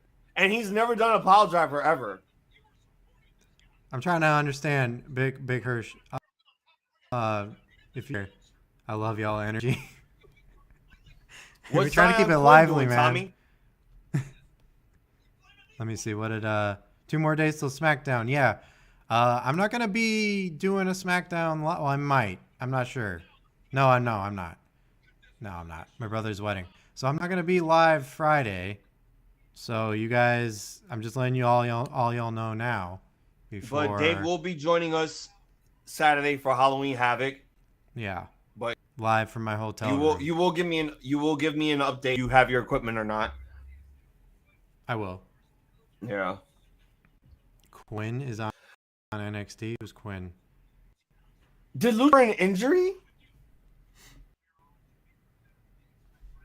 He has a shoulder sling on his right shoulder.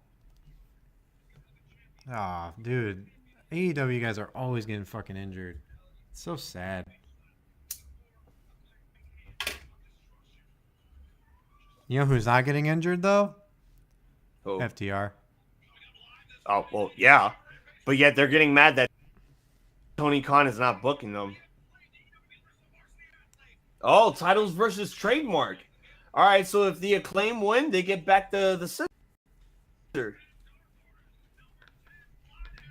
Appreciate you, Big Hirsch. No problem, man. Thank you. Thank you indeed. I'll be checking in your next show for sure. That's tomorrow, I believe. Oh, some Joshi shit here. Riho versus Jamie Hayter.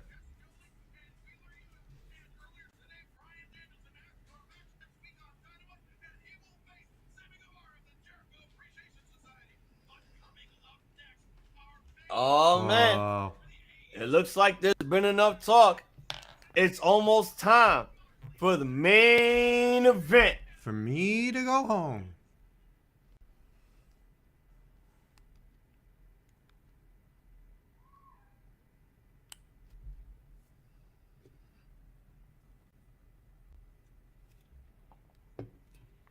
All right. Now that there's a commercial, I will be right back in a few seconds. Okay. I can't hear you. You muted yourself.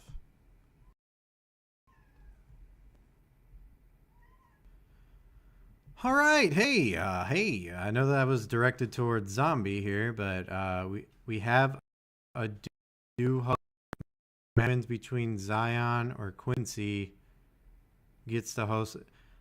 I swear to God, I don't know these names. That sounds like Spanish. I don't know the names to any of those people. That sounds like Spanish. I don't know who Zion or Quincy is. But I'll take your word for it. I hope KO show is in the main because I want to watch AEW. Who's coming on the KO show that everybody's just glued to their fucking seats?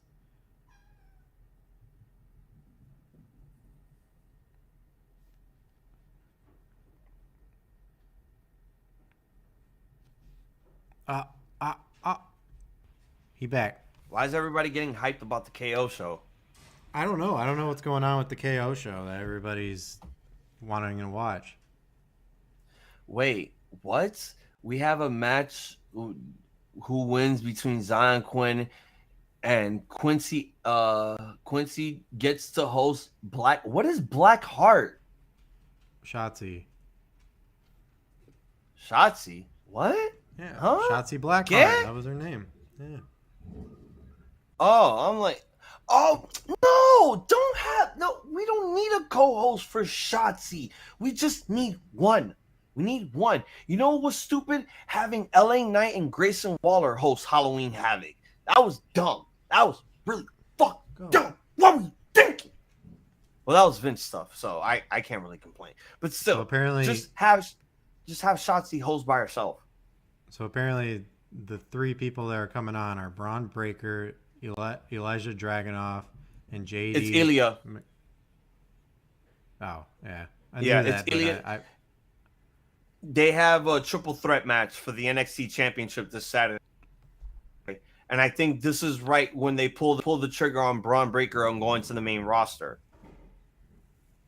Because it will make Wait till you see this. Look at fucking Jade right now. Wait till you see this. Okay. Yo, I hated that Jade segment. That was stupid as hell on Rampage. Oh, yeah. When she kicked the guys? All right, I see it now.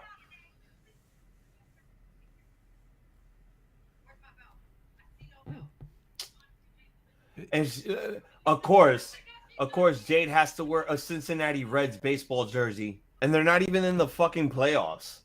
Is she from there? She's from Florida. Oh. P.S. Bolton Celtics are... So fair they're beating the Philadelphia 76ers.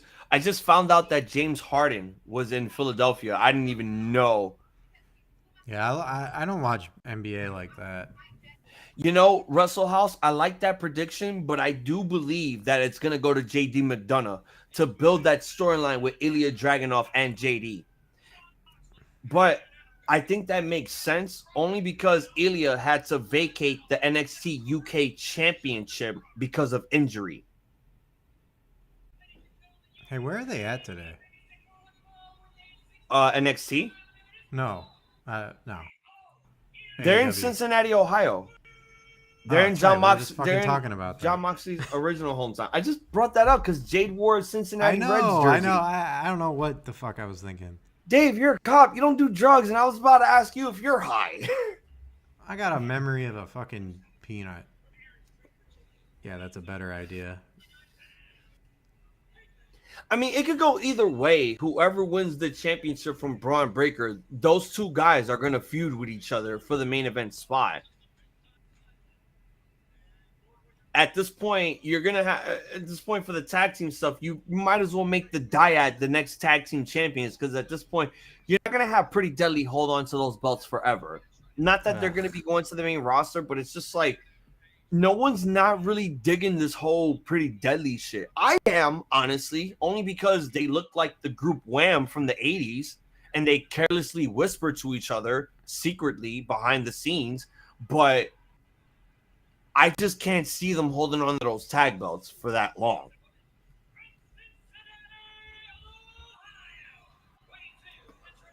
All right. Yeah, just Robert.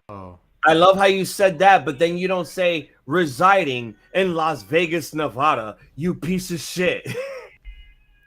I thought they were actually living in Cincinnati.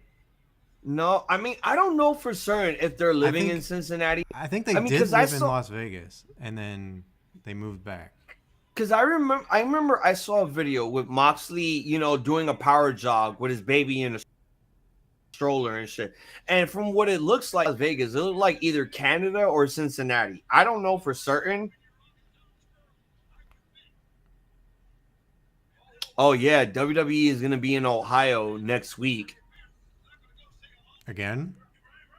Yeah, they're going to be in Cincinnati for Raw, and they're going to be in Toledo for SmackDown. Oh, damn. And Boston is in Boston. Hangman not wasting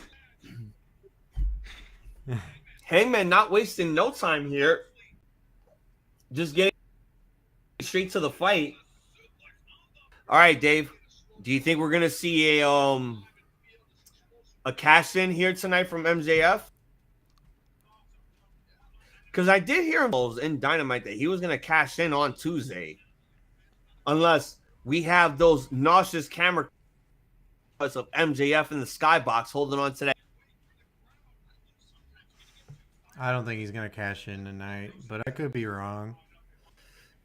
Oh man, Hangman's about to jump off some shit. I wish he would have done it. I wish he would have done it all out. I wish he would have done that shit in Queens. That just made the most sense because he's a New York native, being from Long Island, and Queens is like right next to Long Island. They're fucking neighbors. Just like how the Bronx is neighbors to Manhattan and Queens, but not Brooklyn or Staten Island. The Triborough Bridge and shit that's on 125th. Oh, we got a Chase U segment. It's Hangman. It's the world title match that's taking Moxley. place right now. Oh yeah, you probably want to tune in, Dom. Yeah, you guys should tune in right now because something might happen at the very end where MJF might cash in because he did say that he was going to cash in at this event.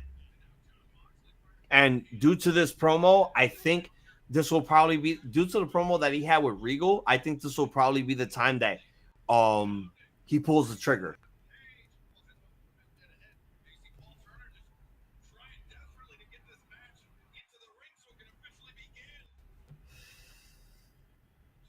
Okay.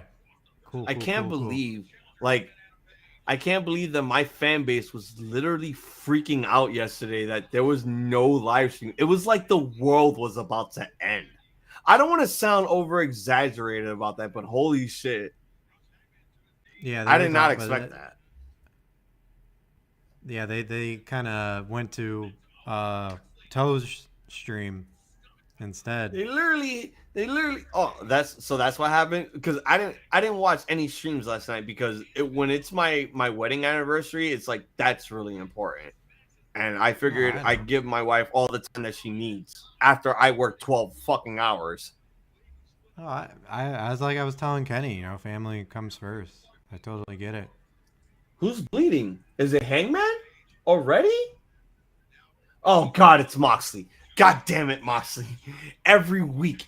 Every fucking week. I don't mind if that's his fucking thing. I mind it because blood is a rare thing to have in wrestling. It's a rare thing. But here's the thing. When you're a deathmatch wrestler and you have to bleed on shows that are necessary, and I'm glad that they don't do deathmatch wrestling every week because let me tell you right now, that gets very tiring. It gets very fucking tiring. When deathmatch wrestling is only big events that they do every month, that's like pay-per-view, I'm with it.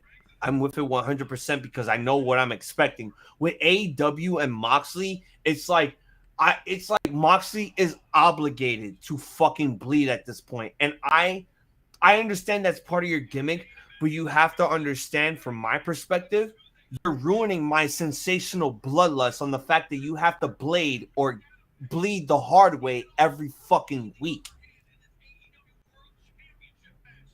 I don't know.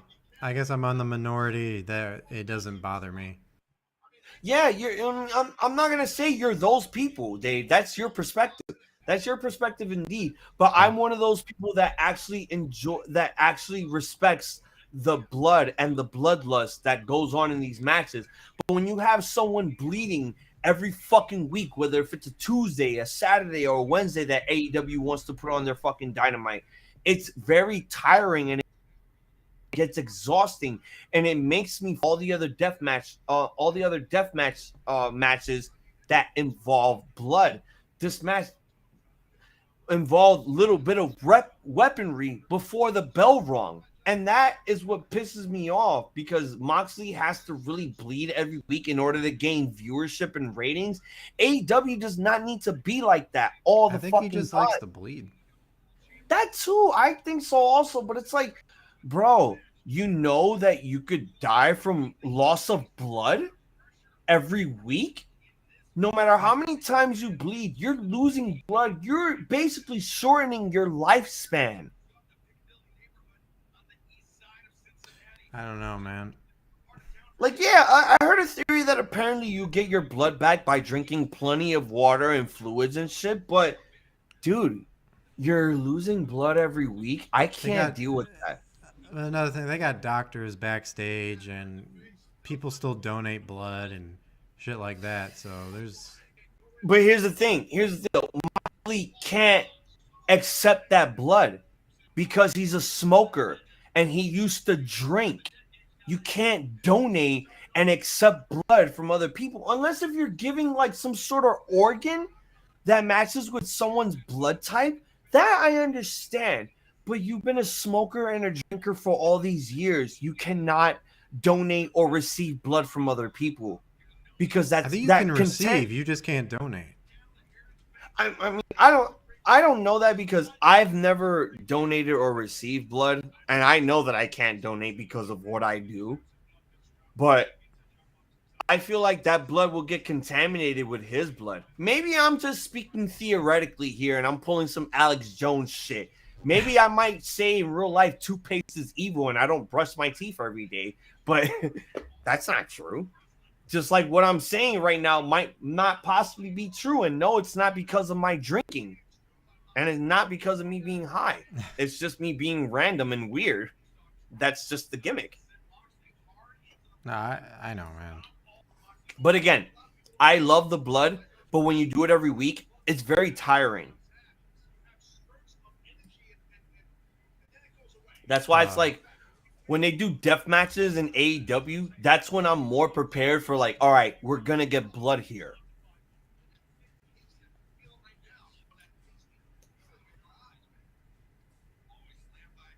Fucking, what did Dom say? He said, I don't watch NXT like how I do with AEW, but that Chase dude and his university reminds me of a bigger DX.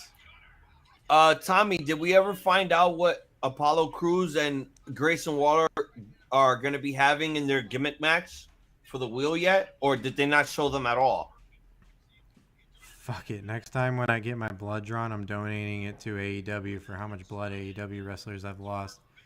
Again, man, I mean, I get other people's perspective and I respect it. But what are we, 5 years old? It's blood. We've seen blood before. It's okay. We've I mean, seen yeah, blood. I understand that it kind of devalues anybody else who's bled. But when you take away that, it's just color. It's nothing.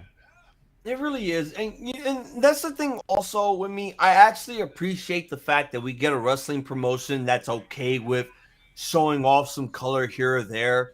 But again, it's also that thing where if you show it every week, it's fucking exhausting. And then it just starts becoming a bit overrated. And I don't want to see that in AEW. Like, I get it. Moxley's gimmick is he's a fighter. He's supposed. I get everyone's perspective in the Blackpool Combat Club, minus Claudio Castagnoli, because I have not seen that man bleed not once since he made his debut in AEW. And don't even get me started on the blood and guts shit. You were there, Dave. Did you see Claudio Castagnoli bleed? Exactly. No, he did. He was the only. No, other than Eddie and Sammy. Other than Eddie, Moxley, Sammy, everyone in 2.0, even Jericho. Yeah, Claudio was practically the only one, maybe. Yeah, he was probably the only one that didn't bleed throughout that match. He probably might have gotten someone else's blood on his body, but it wasn't his. Oh, shit. Hey, Johnny. Oh, there goes Johnny. There he is. But yeah, God, not this but guy.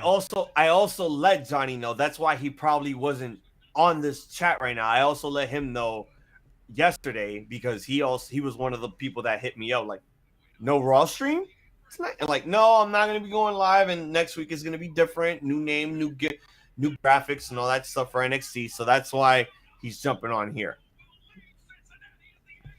Well, yeah. Show me when you're done with the graphics what you ended up coming up with. Oh, Six is already probably done with the graphics. He's just not going to show them to me until the day before Halloween Havoc because that's always his thing. He always does that. What do you mean wrestling? Skybox. Because What like, does that mean? oh, he means the skybox, like the VIP areas in the big arenas and shit, Yeah. where like the promoters, like, well, the owners of the company, like pay for your food and alcohol and all that stuff, all that shit. So I'm guessing Russell House is probably ahead of us, and he probably saw MJF at the Skybox. I'm watching Coral Jade Apple Pie. I will watch AEW tomorrow. I can't miss Apple Pie. Well, Johnny, if you're willing to stick around later on at the very end of AEW, we will be doing our Halloween Havoc predictions. But I will also want to thank everyone who hit me up personally on the DMs for understanding that, hey, I couldn't be live, and let you guys know. And Johnny, I will let you know right now, I will probably go ahead, Dave. Johnny, I'm gonna let you know right now, I will probably not be live for NXT next week because I work that day, and due to my new job, it's going to reflect my recording schedule. So just be prepared for that. But you will probably see the next live stream in the upcoming 2 weeks. Okay. Like I told you, I just got the update from my boy Six. We have the graphics. I gave him the new name. You will find out the new name and everything probably the next week or so. If TJ decides to put the AEW, the NXT stuff that I might record tomorrow on here next week, or you just wait till 2 weeks and you'll find out the new name and you'll see the new graphics and you'll probably be super excited about it, because guess what? I'll give you guys a good hit. Ain't no fucking colorful Splatoon shit. But yeah, it's gonna be the same thing with Raw, also, Johnny. Like, I probably it might be like, and the same thing with you, Tommy, and also Young Wolf and everyone that joins me on my chat on my shows. It's gonna be very different because of my job shift. I work 12 hours, so just bear with me. Like I say like I say in all the live streams that I do with pay-per-views, including with everyone, you stick with me. I will stick with you guys to the very end. Okay? Trust me on this.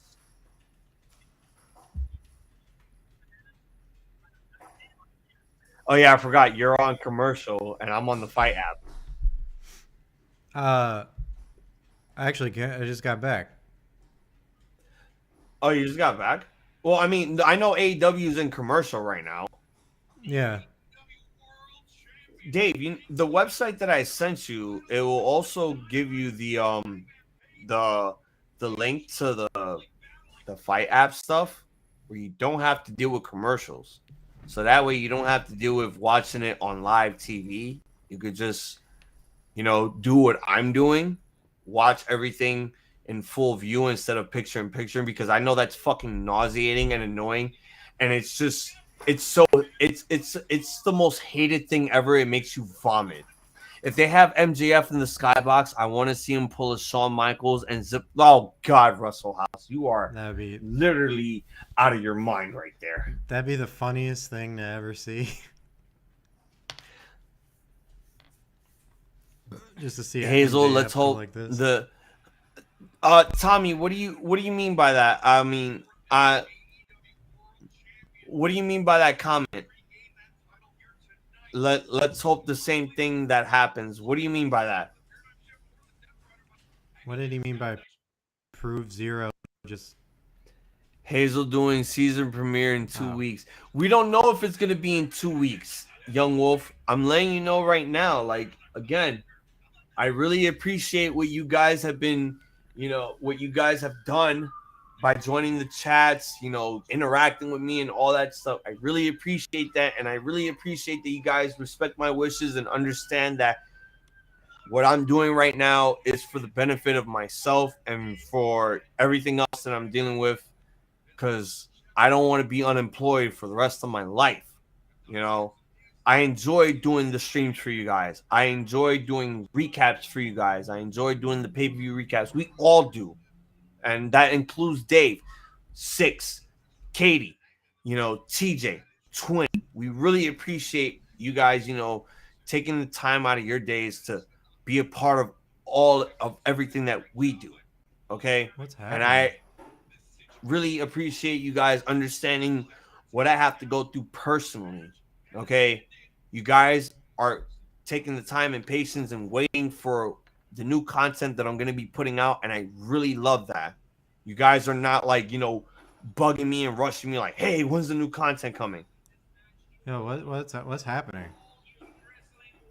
Yeah, guys, and I also tell you guys, I will also tell you guys too. Yeah, what is happening?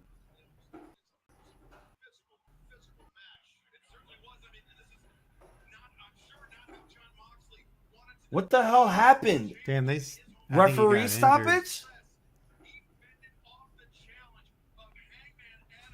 I think Hangman just got No, injured they bad, can't but we do still that. got 10 minutes. No. Dave. This might be a work. This might be a work. This is when MJF shows up.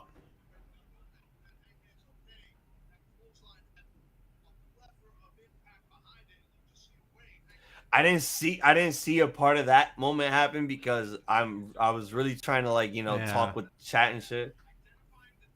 But we have 8 minutes left. We have 8 minutes. Damn, they brought a gurney? What the hell happened? I'm telling you, man, I don't think he's doing good. I don't know if it's a work.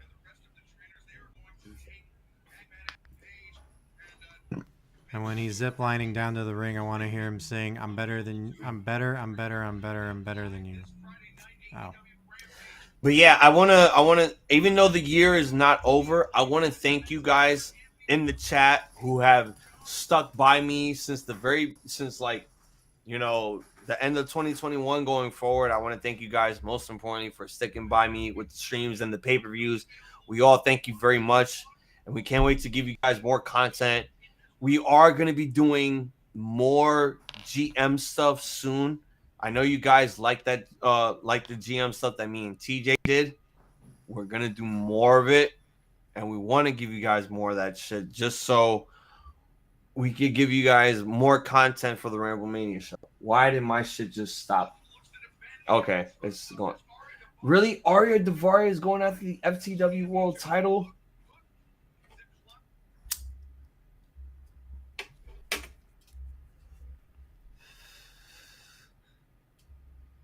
Okay, my shit is having issues right now, and I can't have that. I can't have that not one bit.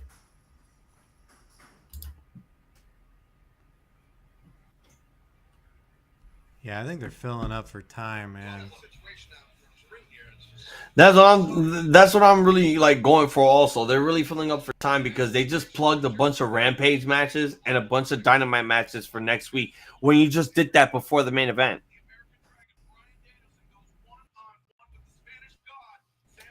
They had to. Yeah. We're literally seeing an audible right now. We are literally seeing an audible.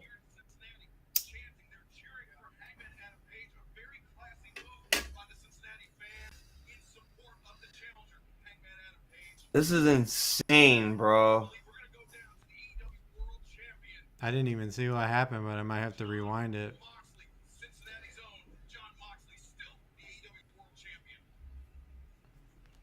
Oh, I bet you there's a clip on it. We have. Where's MJF? Where is MJF? You cannot end the show like this because this is gonna look bad for AEW. This is really gonna look bad for them. You know what? This might be a work.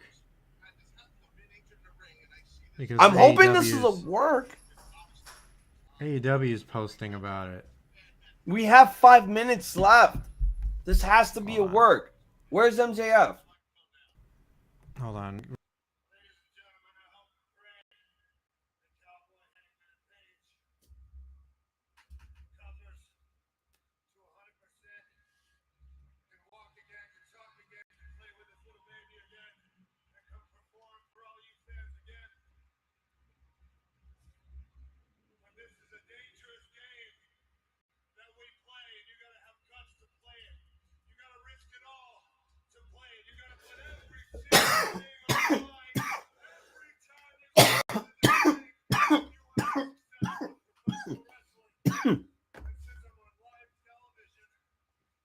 Whoa, whoa, whoa, whoa, whoa, whoa. Why? Oh. Why did the lights just turn red?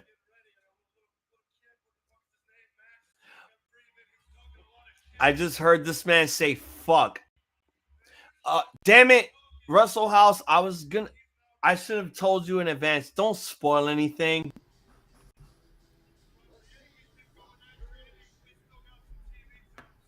The Yankees didn't go extra innings, so we still have TV time.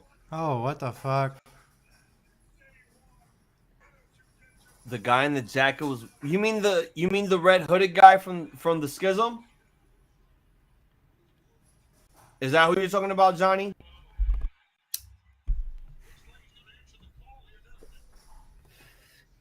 Damn it, Russell House. If you didn't spoil anything, if you didn't spoil that shit in the chat, I would have fucking marked the hell out right now.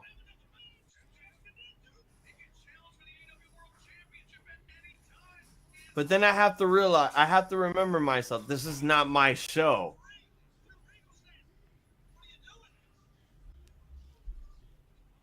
Wait a minute.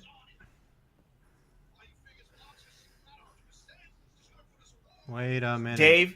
Dave, you might as well mute right now because I swear to God, if I hear MJF's music before mine's, I'm going to get pissed. No, it's fine. Nothing's happening.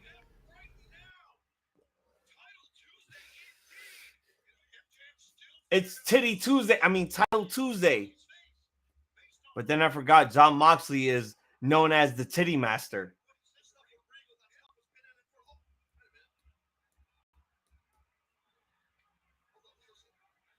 What the fuck is he doing?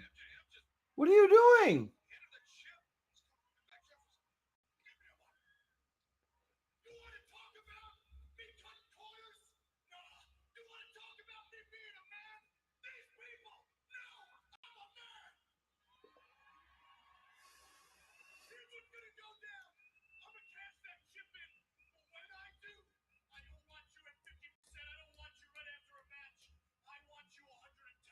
God damn it.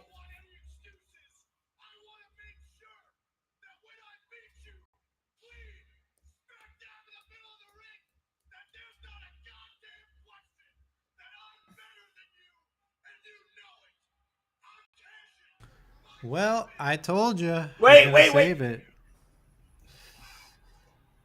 At full fucking gear, god damn it. I told you.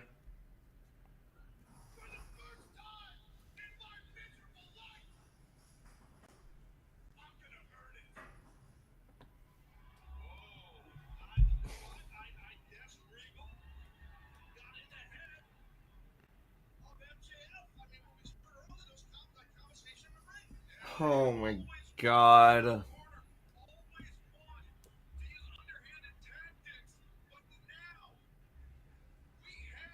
Full gear.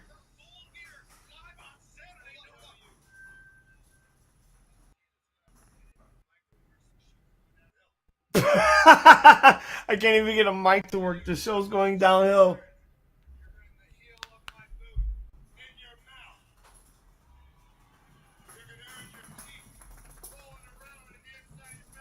What? I love the Fight app. I get everything.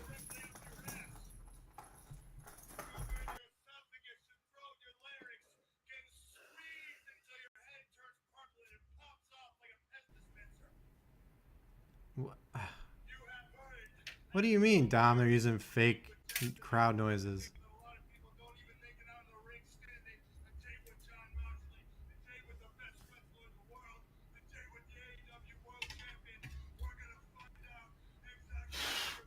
Those are not fake crowd noises. Those are real noises. This ain't WWE.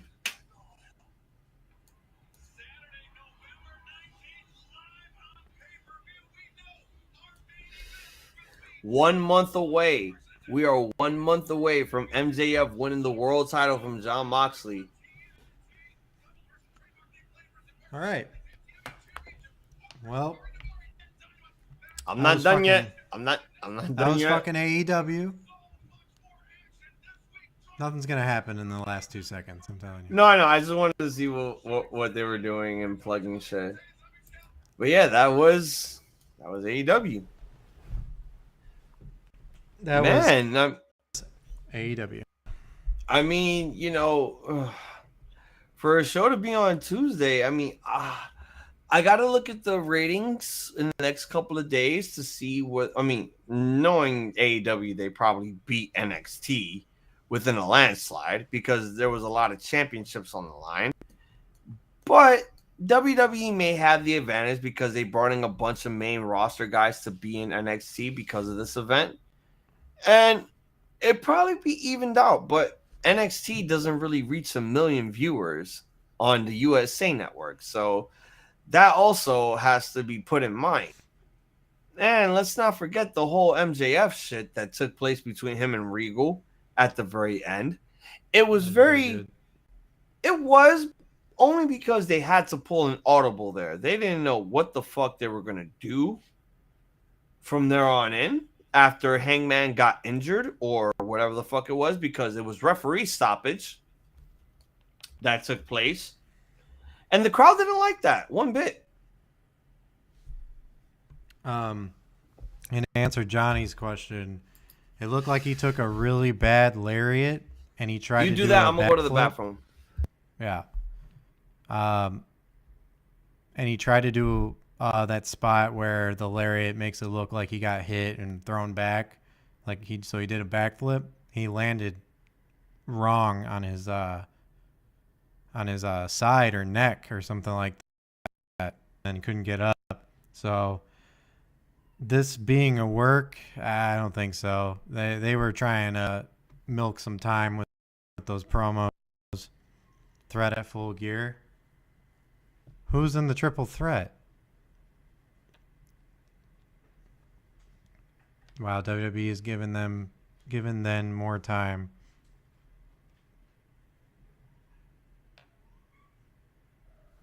I'm trying to figure something out.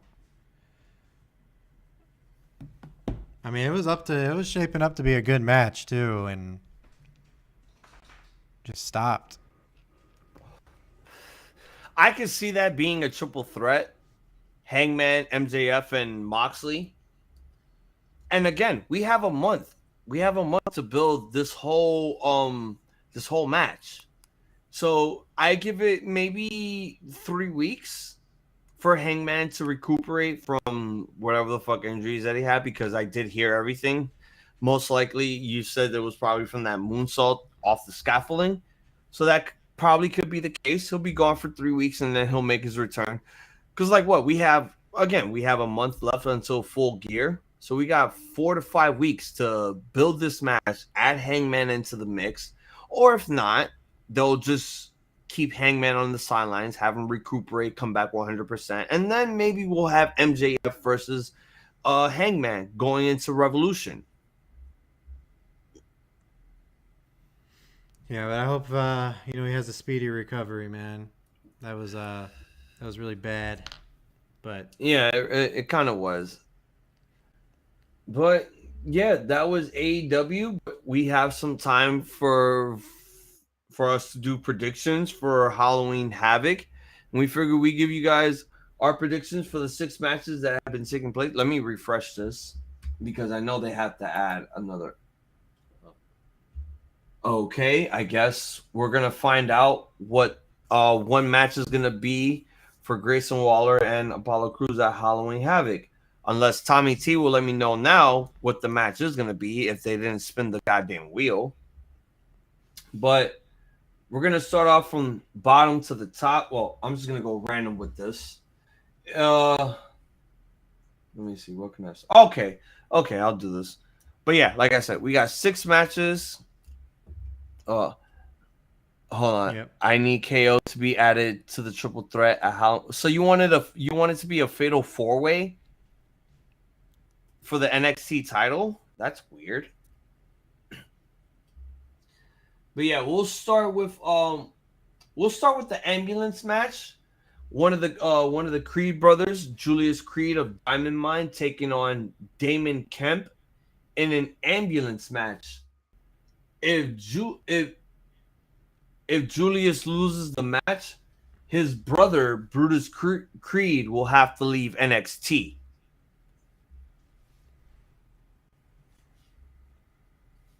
So that's the thing, man. I don't really watch the fucking product, so I don't know what this actually means. They've been Diamond Mine has been going. I'll give you the tidbits. Diamond Mine has been falling apart for a while. Everyone's been thinking that Roderick Strong was trying to break up the Diamond Mine, trying to break up the tag team of the Creed brothers and shit. But then we found out, I think it was during, when the fuck was it? God damn it. I believe it was one of these NXT shows that was on Peacock.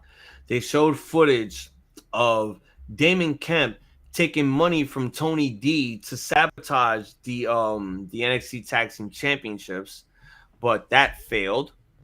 But Roderick Strong was supposed to take the money, but he didn't. That's when Damon Kemp basically started the assault. That's when all this ascension happened.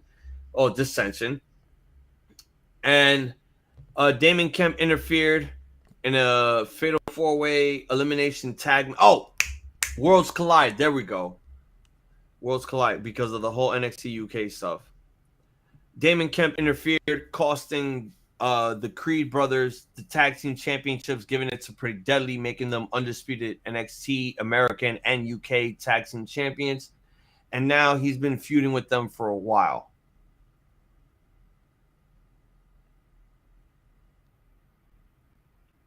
So, hold on. Brutus faced off against Damon Kemp, but I think Brutus lost. And that's when they made this stipulation the following week that Julius was going to be facing Damon Kemp in this ambulance match. And that's when the stipulation came place that if Julius loses, his brother must leave NXT.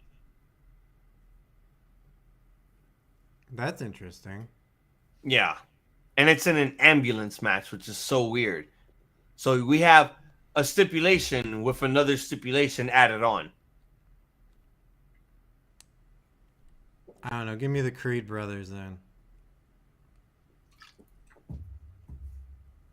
I'm also gonna agree with you. I'm gonna go with Julius Creed because it's a pretty. Oh, Ultimate Sports Talk finally joined us in the chat.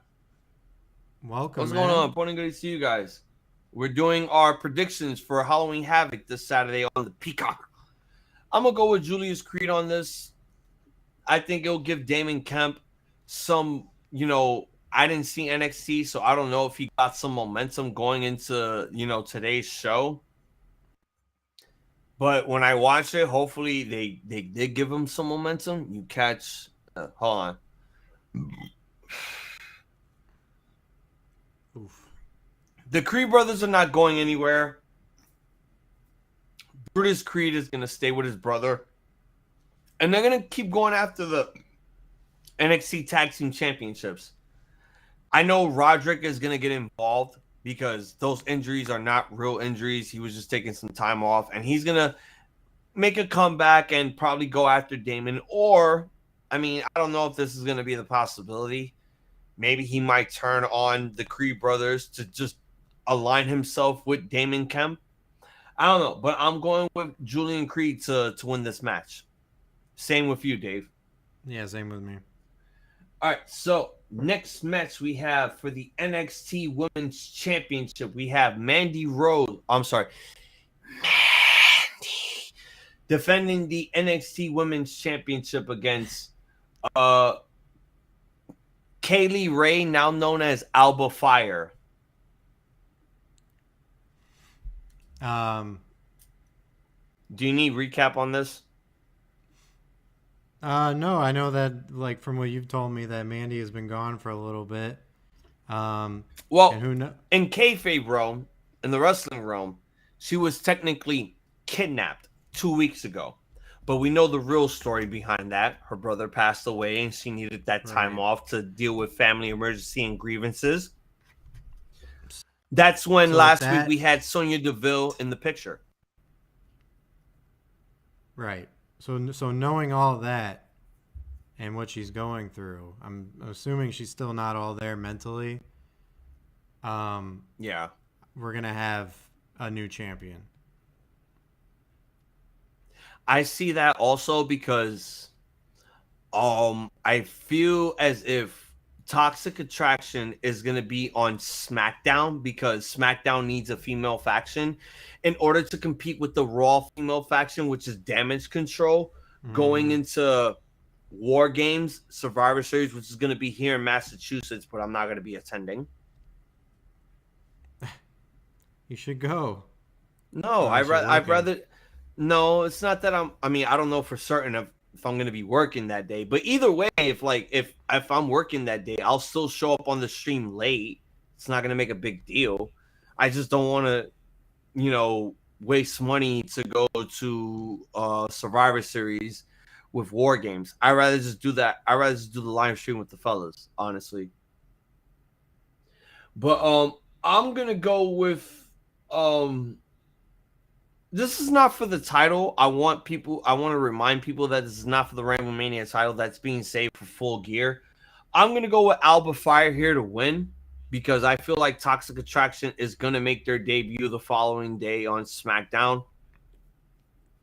And I would love to see that, honestly. We need a female faction on SmackDown just so we could build up Damage Control versus Toxic Attraction at War Games. I agree. I was looking at Dom's comments. Sorry. All right. Theory just came out right before NXT ended. And since he came out just like how the commentary said he might cash in during the triple threat. And oh my God. So we're really doing that. So they could cash in for the NXT championship too. Holy fucking shit. So you're going with Alba Fire to win the women's championship? All right, so, hold on, let me refresh it again. Maybe we might have nope, we still don't have hold on. Nope, it's still the same thing. I was hoping Tommy would let me know what the gimmick match is going to be for Apollo Crews and Grayson Waller, but I guess we'll find out on that event of Halloween Havoc. If Theory cashes in on the NXT Championship, that's a massive waste of cash in. I wouldn't see it as a massive waste. I think it would be historic because the NXT Championship is being cashed in for the first time instead of the Universal title and the World title. And, maybe Austin Theory will be pretty good as NXT Champion just to test the waters to see if he's ready to become champion in the main roster. But, yeah, we're going to go with Apollo Crews versus Grayson Waller. I guess we'll find out what match they're going to be having at the Halloween Havoc event. But who do you got here, Dave? I don't know. It's kind of hard to tell without a stipulation. But I would say Apollo Crews. And that's based off of nothing. It's just because I like Apollo Crews. I would go for Apollo Crews also, but my thing is, I feel as if they're going to give Grayson Waller this win. So that way he could go forward and become Mercy the Buzzard type shit. I don't know. Maybe I'm just thinking maybe I'm overthinking it too much. I don't know, because I do believe that maybe Grayson Waller could possibly be Mercy the Buzzard in that costume, because it makes the most sense.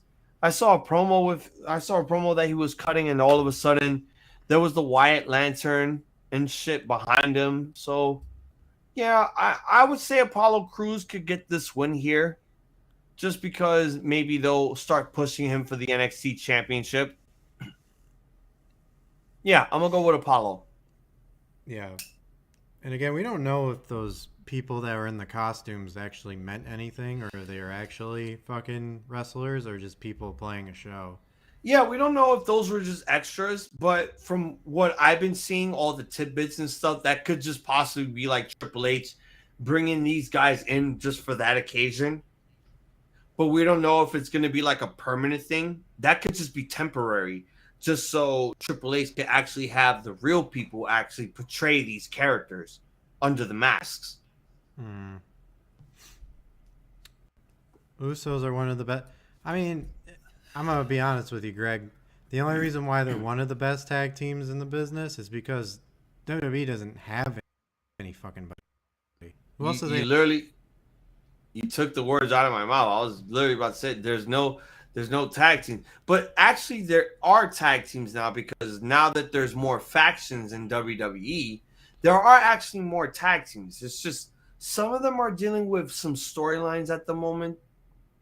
And that's why they're giving the Usos some of this, like, you know, time off from tag team title defenses and have them, you know, face off against random wrestlers on Raw or SmackDown, because they want to make it feel like, hey, Roman may not be here, but the tag team champions are here and we're not going anywhere because we're full time, while Roman is doing his part-time shit, only works the big towns, homie. Yeah. Yeah. Anyways, what's the next? All right, Dave, this is going to be a little bit different. This is how we do it in the RambleMania show. Whenever there's a multi-man match, like a 4-way, a 5-way, or a 6-way, or if it's like a Royal, like for example, if it's like a Royal Rumble, we pick 3 winners. If it's like a multi-man match, 2 people to pick. It's a 5-man ladder match to determine the brand new North American champion after it was vacated by Shawn Michaels because Solo Sikoa won the title from Carmelo Hayes in a non-sanctioned match because it was supposed to be him versus Wes Lee. But he assaulted Wes Lee backstage, making him unable to compete in that match. That's when Solo showed up, won the title, had the title on SmackDown, defended it once against, I think, Ricochet because of the bloodline. And then the debut of the new NXT, the white and gold shit, he had to vacate it. That's when Carmelo Hayes was basically bought in. I wouldn't say he was bought in. He had a match to qualify for the ladder match, and he basically got his way in there. So now the title has been vacated, and now there are 5 men going after this championship in a ladder match. One being the former champion Carmelo Hayes. The next is Oro Mensah from NXT UK, who had an upset victory advancing here. Wesley come Tuesday, Von Wagner, or who I like to call Fuck Wagner, and the man who won the best of 3 series to qualify for this ladder match against Axiom, Nathan Frazier, Benjamin Carter. So again, multi-man matches, fatal 4-ways or 5-ways or 6-ways. We pick 2 people to win. So you pick your 2, and I'll pick mine. Ramble on. All right. Well, I'm going to eliminate 1 so I make it easier for myself. I don't think Carmelo Hayes is going to win. So I will say, God damn. I'm going to go with Wesley and Benjamin Carter, even though he's not Benjamin Carter. Yeah, Nathan Frazier. Yeah. So those are my 2. I see your 2, and I'll go with Carmelo Hayes to win back the North American Championship, or it will probably. I mean, from looking at the 5 people who are competing here, Oro Mensah is basically a rookie in the North American NXT version, so I don't see him winning this shit. But I do believe he's gonna pull off some shit that's like gonna have everyone remember his name. Nathan Frazier is the same thing. It's going to be one of those guys that everyone's going to remember his name for because he's going to pull off a lot of big shit in this ladder match. But I wouldn't be surprised if they pull one of those random moments and have him win it. Von Wagner, absolutely not. No. This is a guy that you need to go after from beginning to middle, destroy him, have him buried under ladders, destroy the announce table on him, and have him dead. Because this is a guy that you need to destroy quickly. Because the minute you have him as North American Championship. NXT has officially gone 6 feet under it and have buried themselves.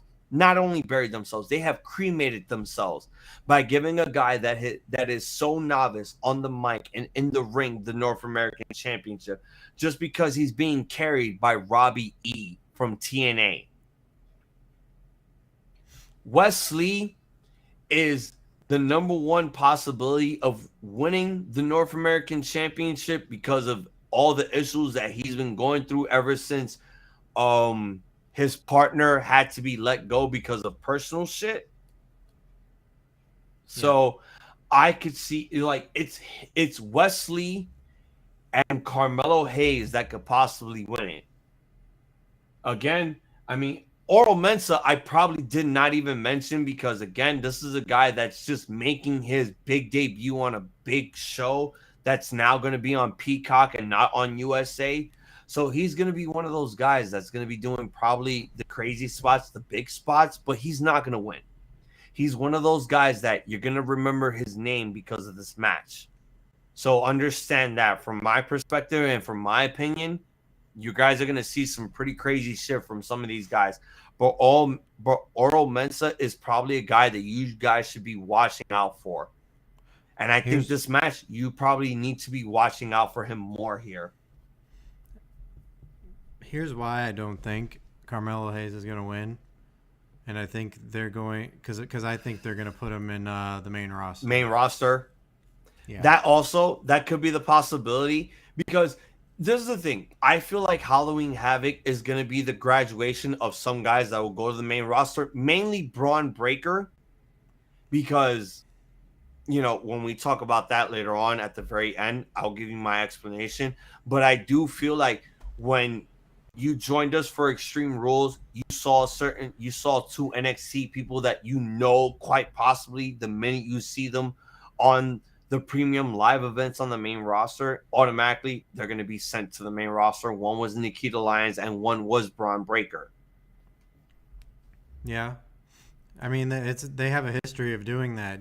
I think you remember it was either 2020 or 2021, but like Rhea Ripley's last match was with Raquel Gonzalez. They did it with Rhea Ripley. They did it with Keith. Yeah. They did it at Elimination Chamber. That was the final show before, you know, COVID struck.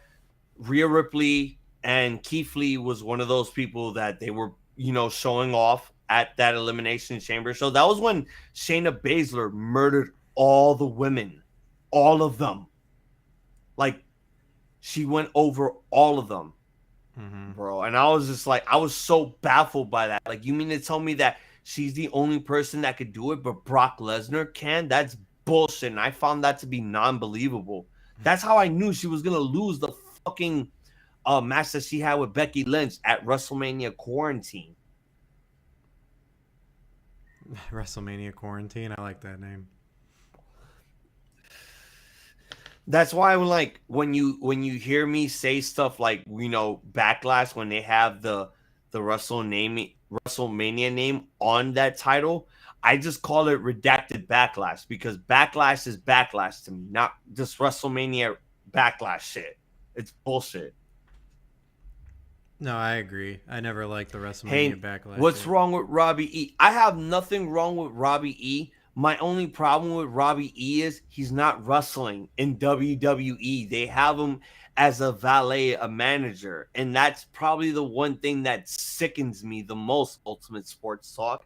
I would rather see that man wrestle than do managerial work. Yeah, what he does is like comedic gold, but also this man knows how to take a bump in that ring. This man knows how to sell. This man knows how to take moves. He knows how to give moves to people. I don't know why they have him as a managerial role. That pissed me off so much. And I was a big Robbie E fan when he was in TNA, you know, and then they just like, fuck it. He's a manager now. And I'm like, yeah, he could talk, but like you're missing so much in Robbie E. Like he could deliver in that ring wrestling wise. There you go. And he agrees. I agree. I loved him in TNA. I really did too. I loved him when he was X Division champion. I even loved him when he was tag team champion with Jesse Goddard. The bodies, they were fucking amazing. Those were the legit Jersey Shore parody characters that you would love to see in WWE, but were in TNA, and you guys fucking loved it. Even when they had fucking Big Rob Terry when he was in TNA at the time. If anyone remembers the British Invasion, that steroid Cardiff Whale looking motherfucker, you'd fucking know. Dave knows because he had to fucking smirk at that moment. Just like, all right, Dave.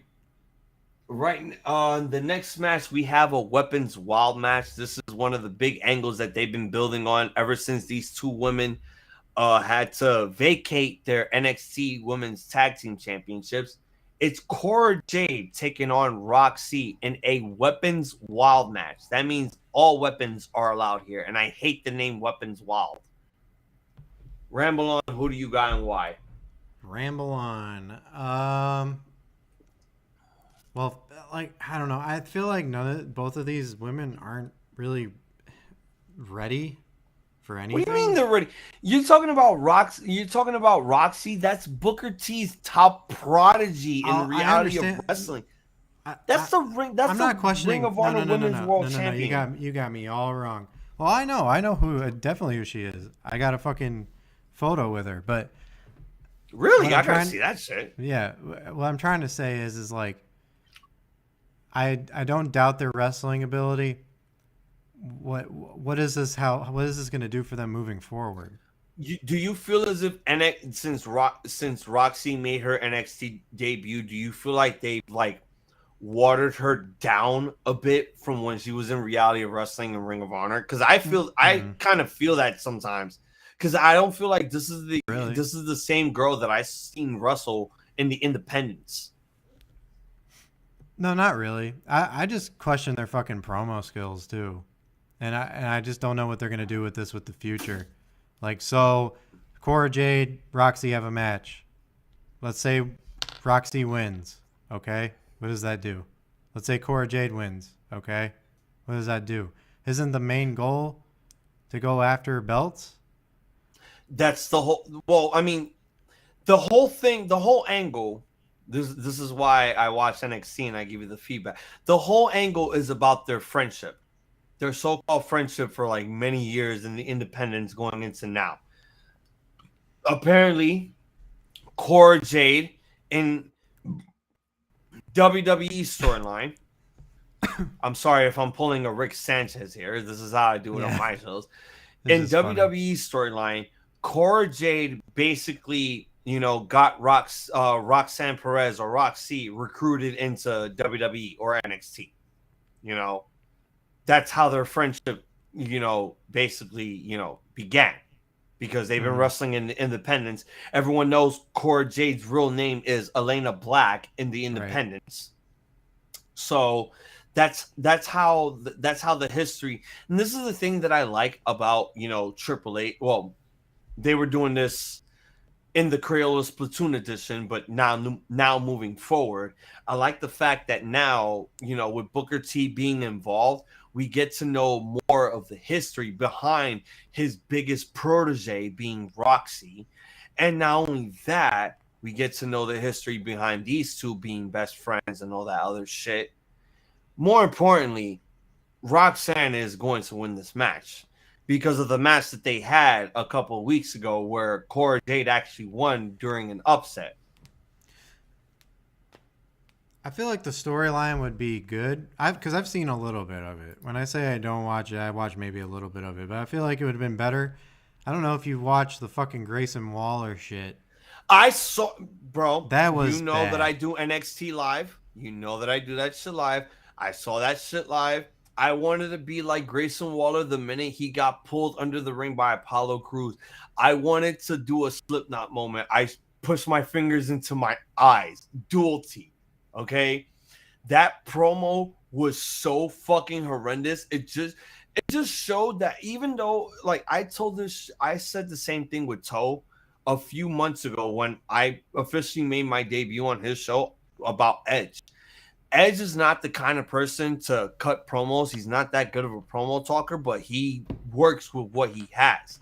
These two women here were not that good. It was basically two fifth graders fighting over the sixth grade male that they were fighting over that they have a huge crush on. And I'm like, God damn, that was so cringeworthy. Like, I know Roxanne is a good talker, but it's also like that point where like WWE has to dumb down your promo skills because everything is scripted. Yeah. Yeah, it's not off the cuff at all. And like, I may have said that was the worst thing, but it wasn't like the worst. It wasn't like the, what was it? The New Day going, like, doing that stupid time machine shit. That was horrendous. Oh, God. But this one was just like, my God, I could not withstand watching this shit. It was cringeworthy, honestly. But I really do enjoyed their build going into this match. I don't hate their build because these two women have history. So, with that all being said, I think my pick for this is going to be Jade. I'm going to go opposite with this because Cora Jade did win a match against Roxanne. And I forgot what, it wasn't a premium live event. It was something that they aired on Tuesday. I think, Great American Bash, I believe it was. But I'm going with Roxanne on this. It may sound like 50-50 booking because Cora Jade won in an upset and Roxanne wins. And it just feels like at the end of the day, this storyline might be the end. But there won't be a definitive winner because no one is like 2-1 or 0-2 or like 2-0. It's gonna be a 1-1 thing. And then it's like what? The end of the year, you're gonna have to do one more match between these two women to basically determine a definitive winner. I don't know. I'm going with Roxanne to win this match here. I think she's gonna be the perfect accolation to win, and probably maybe she might go to the main roster after this. I don't know, because she had a good 6-woman tag and on the SmackDown that we watched with Bray Wyatt. I'm not gonna hate on that. No, you're right. Every Jungle Boy promo made me cringe. He'd be perfect in NXT. Yeah, he's got a lot of work too. Ultimate Sports Talk. Before we get to the main event, I'll let you know on this. Jungle Boy does not like to do promos. He tries to avoid promos, but knowing Tony Khan and his alleged drug habits, he just basically forces Jungle Boy to cut promos. And I've known this because I've seen top 10 facts about Jungle Boy, and he actually admits it that he hates cutting promos because he is camera shy when he has the mic talking to tens of thousands of people. Even in the independents, he didn't cut. I don't think he cut a promo. I think he needs to get over that shit. Why am I not going for Cora Jade, Johnny Wrestling? I'm only doing that to push your buttons, and only because I'm not the biggest Cora Jade fan. I don't see, and not that I don't see nothing in her because she has potential, but it's just like, there are other women that are 10 times way better than her. I would be rooting for Charlotte than Cora Jade. That's a fair statement. And again, take this from my perspective. I never saw Elena Black in her independent stuff, and I didn't even know what promotion she worked for. This is I found out about Elena Black because of NXT and because someone told me she worked the independents. That's how I knew about the other name. So please understand that I don't watch a lot of wrestling because there's too much fucking going on.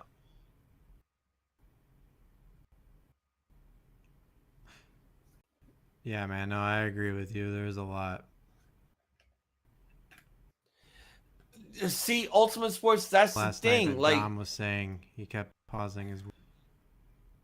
and That's Ultimate exactly Sports, it. that's Yeah, the she was thing. in Like, AAW, if Warrior Wrestling. if I watched more independent stuff, like if I took the liberty to tell myself I'm not gonna watch any other fucking program that's not wrestling and just focus on wrestling, yeah, I would be taking the time out of my day to watch everything wrestling. But this is the thing. When you have wrestling now 7 days out of the fucking week, I can't do that. I can't do that. Okay? I love the business so much. I love this business so much, but it's not that important for me to watch it all the fucking time. It's not that important. Just like how Bret Hart would tell himself that he loved this business, but but Bret Hart took this business way too serious. Way too fucking serious. And Dave is shaking his head because I can honestly say that he might agree with me with this, but he might obviously think that I might be wrong about certain things that I'm saying. But again, there's too much wrestling.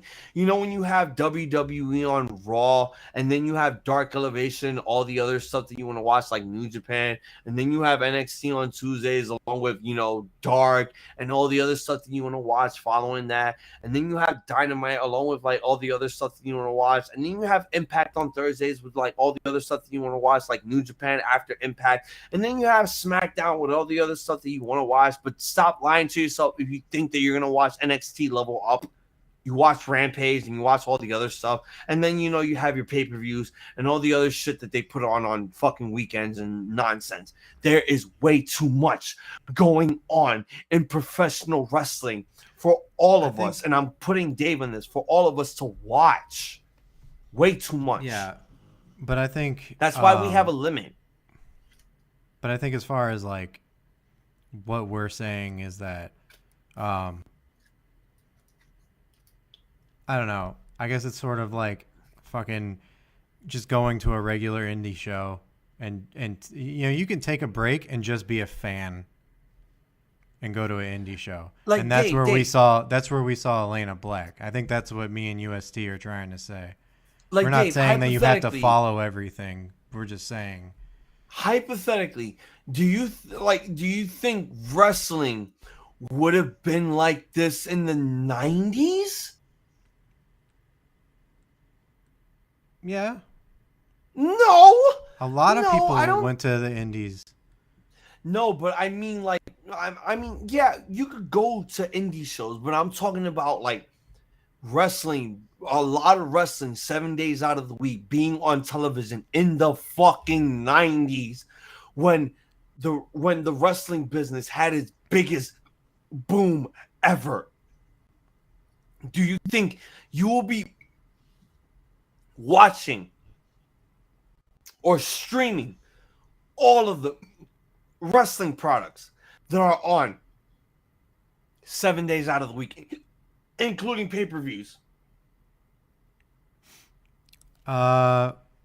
Well, for one, you know, like the technology is different now. You don't have the accessibility like you do now from back in the 90s. So there's a lot of shows that fell under the radar. But here's the word that I just mentioned before I asked you the question. Hypothetically. So let's say in the 90s, we have all the technology that we have now. Do you think that everyone is going to be watching wrestling 7 days out of the week throughout the fucking 90s? No, because they're going to be focused on two major promotions that are on television. Well, WCW UST just brought up a good point. WWF. Yeah, no, he brought up a good point. You had WWE, WCW, ECW. You know, those three things. People and TNA. But that's the thing. He said it on the comment. If they were accessible in the 90s, those things were accessible. But I'm talking about all the other promotions that are on YouTube, Pluto TV, and all other streaming services. Do you think You will be watching wrestling 7 days out of the week. Regular shows, not pay-per-views, regular shows. Do you think you will last 7 days out of the week watching wrestling? That's like spending a whole entire year in either a county jail or a state prison.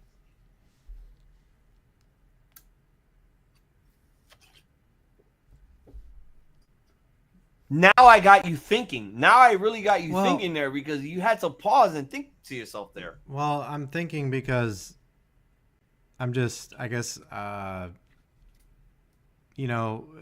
question doesn't really, I mean, hypothetically, yeah, like if the 90s or whatever had these amount of indie shows or whatever, would I still be watching 7 days a week?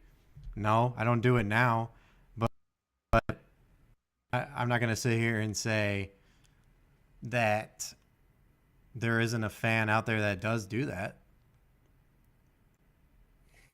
Well, Ultimate Sports Talk, you may consider the whole solitary confinement or the box.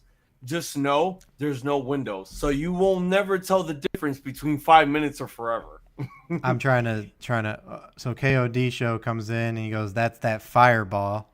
So you're fucking sipping that fireball. He wants to know what they're sipping on. And which, Dave, just know I'm not even drunk.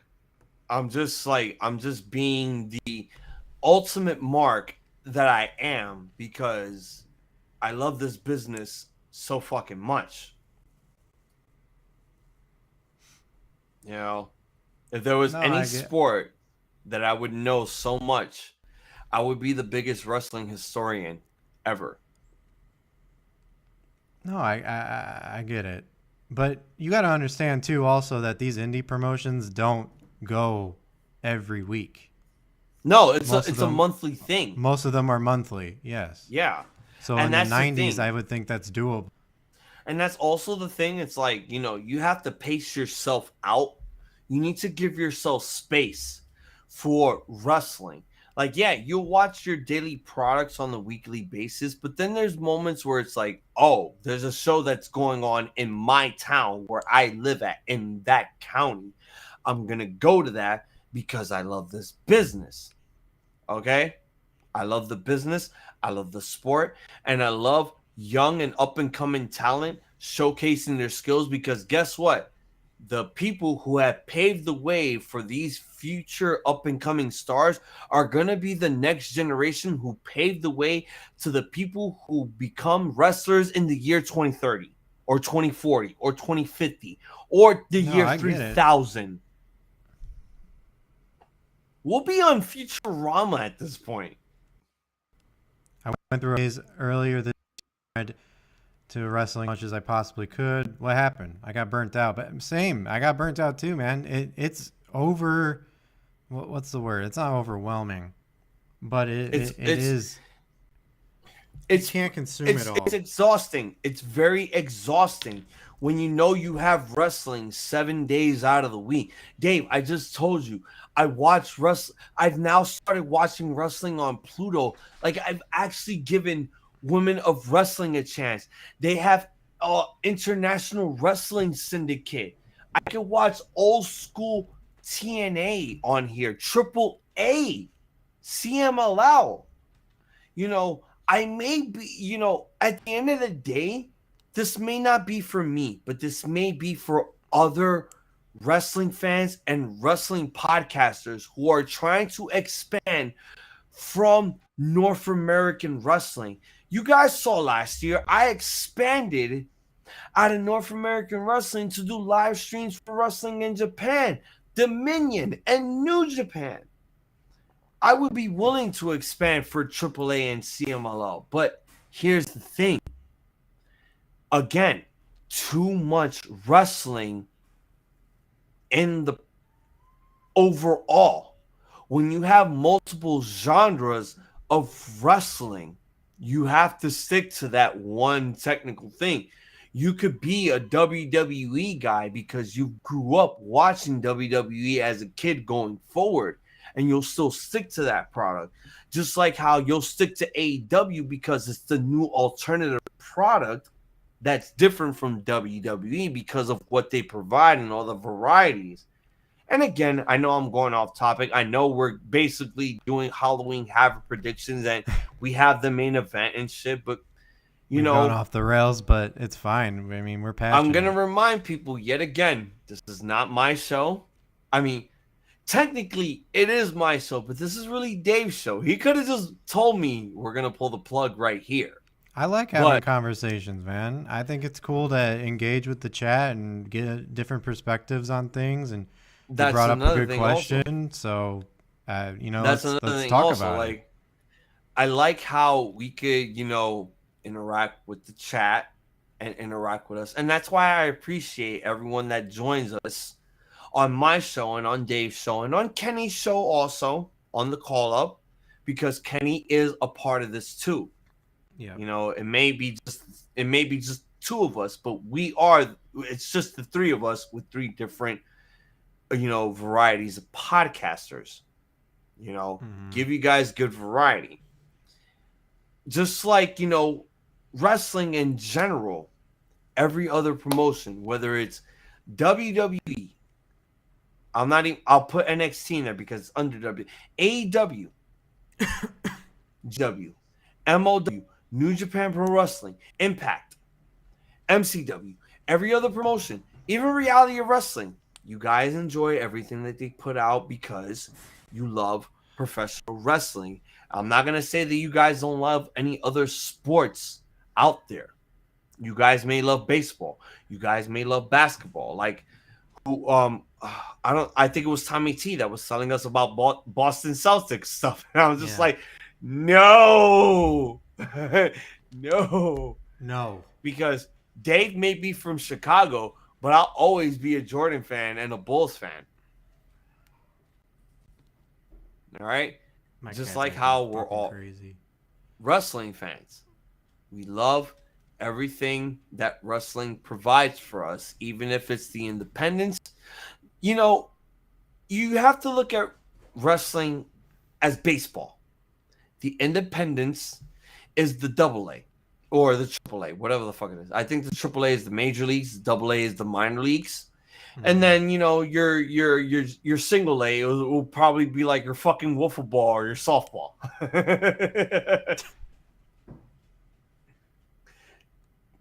I hate football. I hate basketball. I hate soccer. I hate baseball.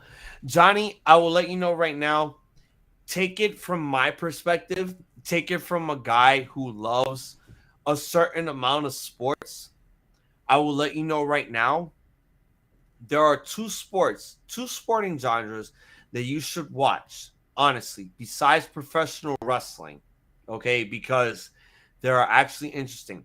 Watch football and watch baseball. Baseball is America's greatest pastime, okay? Baseball is next to apple pie and pro wrestling, okay? It's baseball, apple pie, and pro wrestling. Okay? Watch baseball because it's America's greatest pastime and no one can ever hate on baseball. And most importantly, I would say watch football, but Johnny, for your perspective, I would tell you, because I watch this sport, this genre, watch hockey. Watch fucking hockey. Yeah, you want to see a true blood sport? You want to see a really true blood sport? Watch hockey. They actually fight. They actually knock people the fuck out. That is a blood sport at its finest. If you get a chance to go to a baseball game, go ahead. I've been to a lot of baseball games because I am a true-on baseball fan. I am Dominican. I'm not born. I was not born in the Dominican Republic, but I am a full-on Dominican, just as I am Japanese. And the Dominicans and Japanese really have very, very good baseball. I love Hideki Matsui. And I love a lot of fucking baseball. I love a lot of Japanese baseball. Here's the true fact. I actually watch Japanese baseball on a random. Okay? And that's a true fact, Dave. I really enjoy Japanese baseball. as much as I enjoy American baseball because it is Americans' pastime, and I am a 100% full blown Yankee fan. Oh God, you got a fucking tattoo. It's a tattoo, but guess what? It's a Yankee tattoo with Colorado Rockies colors. Only because I got the tattoo in Colorado and it was for free. And fun fact, Dave, all of my tattoos were done for free. I did not pay for shit. Yankees? Fuck off. By the way, Okay, I just want young. to say hi, Amy. Welcome in. Yes, hi Amy. Welcome to the show. It's been a little bit. Welcome in. And for the ultimate sports talk, fuck you. But I am a big fan of all the other baseball teams. I know he's from Chicago. I don't know if he's a Cubs or White Sox fan, but from us truly, Yankees suck. Even though we're not even in the fucking championship. First of all, I'm just gonna say right now, fuck you, Dave, for saying that, and fuck you, Ultimate Sports Talk, for saying that. But I will say right now, I am a legit Houston Astros a hater and a Boston Red Sox hater. I love every other baseball team, including the Yankees and the Mets. But the Houston Astros and the Boston Red Sox can suck an HIV-covered pimple dick. Okay? You an Indians fan or a Guardians fan? I'm both. I'm an Indians and Guardians fan. I'm a Cincinnati Reds fan. I'm talking about UST over here.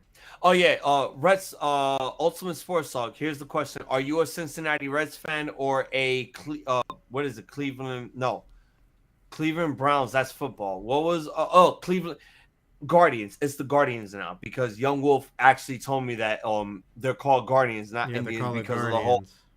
The same thing with the Washington Redskins shit. Yeah. Okay. Yeah. Washington Commanders now. Oh, so they're called the Commanders. Oh, yeah. Dave, fun fact, I don't watch football that much.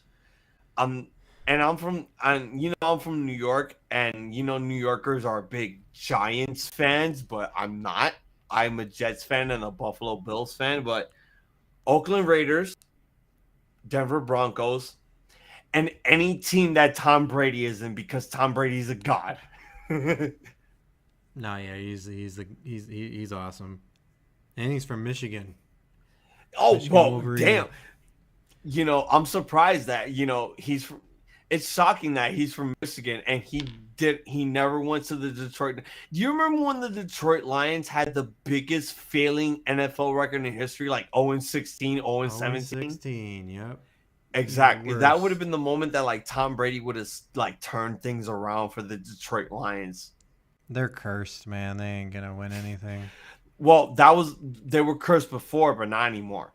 Not anymore. I'm surprised that after that ultimate shutout that they have, they should have fucking like disbanded. No more Detroit Lions. Who's Tom Brady? He's a 7-time Super Bowl champion from Michigan. Graduated from Michigan as a Wolverine.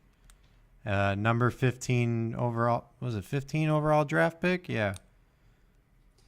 And you're the biggest mark from Michigan, indeed. You got the sweater on. You got the blanket in the background. Michigan, man. See, this is the thing. If there's one thing I despise the most about football, is college football the most, because there's at least about 1,000 college football teams. You only need to follow one. I can't do that. I'm sorry, but if there's one thing that I cannot follow, is college football. I cannot do that. Like, college football to me is like something that Vince McMahon would ban from WWE. He would try to make his own college football, and then that would fail twice. Well, he's made his own XFL twice. So before we get to the main event, I mean, do you watch basketball? Not really, as much as I used to. Have you heard of there's this guy that, like, I mean, I saw this on IG and I thought it was fake, but then I saw his jersey. There's this guy on the NBA. I think he's on the NBA. His last name is called Hoagie Fat. No. Never heard of it. Well, I'm glad I got that out of the way. All right, Dave. Here we go. It's been enough talk. It's time. Well, there's been enough rambling. It is time for the main event. Let's go. For the NXT Championship taking place in a triple threat. Braun Breaker defending the NXT Championship against Ilya Dragunov and JD McDonough. This is where we officially bring it home. So, Dave, bring it home.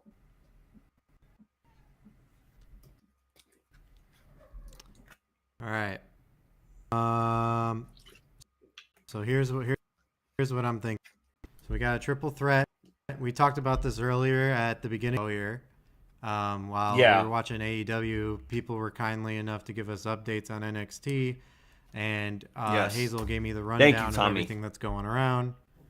So well, let me give you the rundown. Hold on. Let me give you the rundown of this. So what happened was one more time. Okay, so we had an NXT championship match. I keep forgetting what so-called Tuesday event it was, but it was it was Worlds Collide. It was Worlds Collide. I'm sorry. It was JD McDonough, Jordan Devlin. I almost said Jordan McDevlin. God damn it. See what I told you, Dave? I told you I was going to be drinking a lot, and it's happening. And you're not even drunk, you said. No, I'm not. I'm not, actually. This is, you know what it is? This is basically my pregame to how cocaine felt, because I've done most of the talking, and even though this is technically your show, I've basically taken your show hostage. Yeah. All right. No, no. Go ahead. What were you saying? Because Johnny wants to know, and I felt like I answered this already though. Johnny, yeah, 100%. That Hangman shit was real. He got injured bad. Yeah, that Hangman shit was 100% legit real. It came off of the moonsault that he took off from the scaffold, because he was kind of selling his injury a lot there, and that's when it wasn't a ref stoppage. It wasn't a ref stoppage. Let me say that right now. This was a stoppage from the trainers, and then they had to pull an audible because they had 10 minutes left of airtime. Did I say that right, Dave? That no, you sounded good. Mm-mm.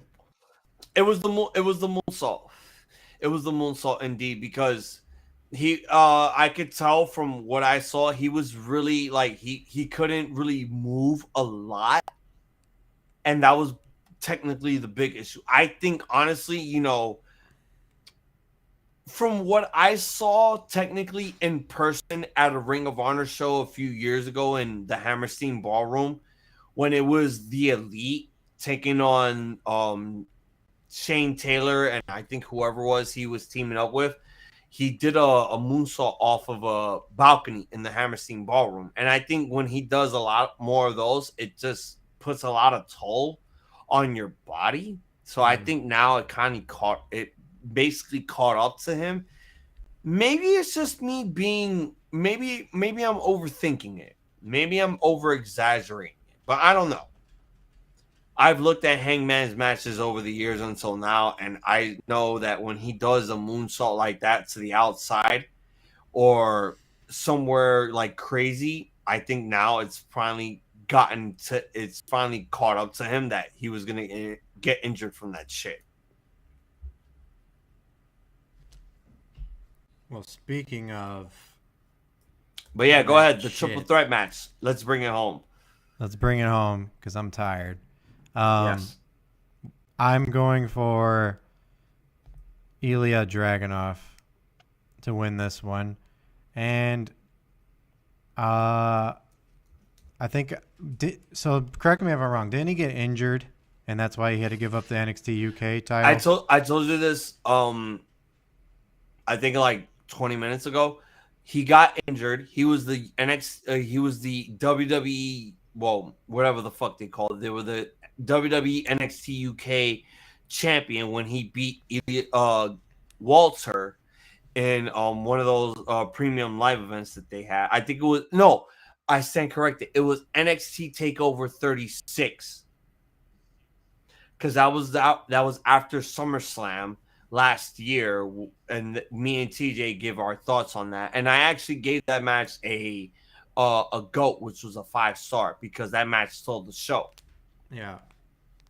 You know, so I don't I haven't watched NXT UK after that because again, there is too much wrestling going on in the world.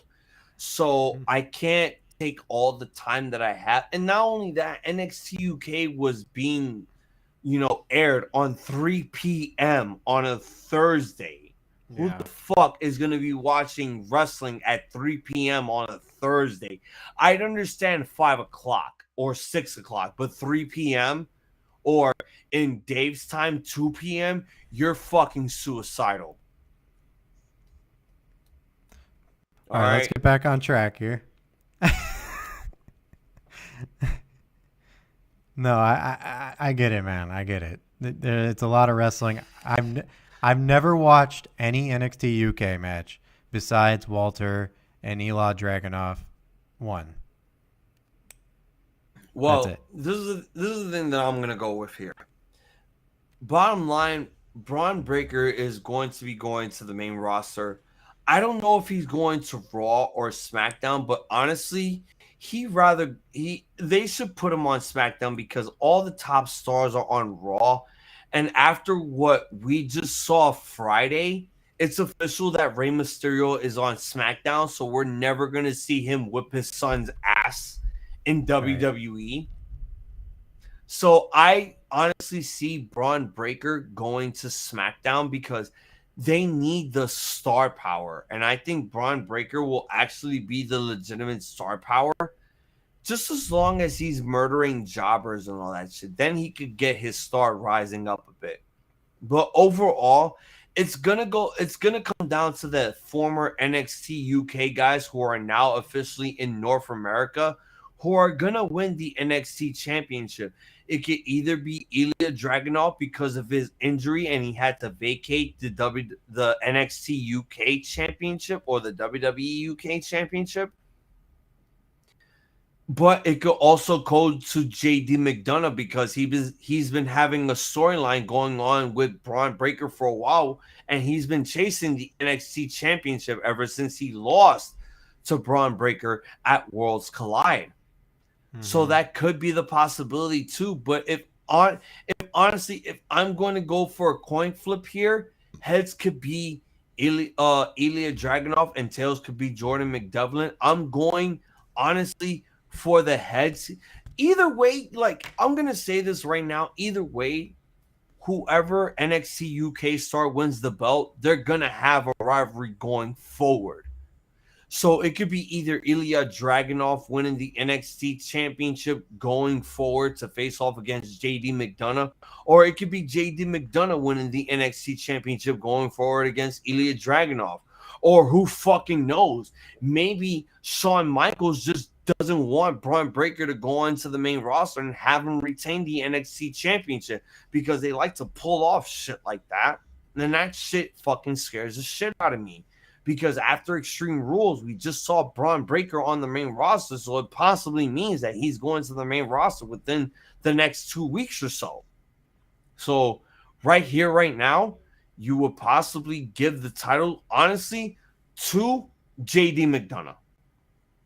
Build the storyline between Ilya Dragunov and JD McDonough going forward. And then there you go. You have your angle right there.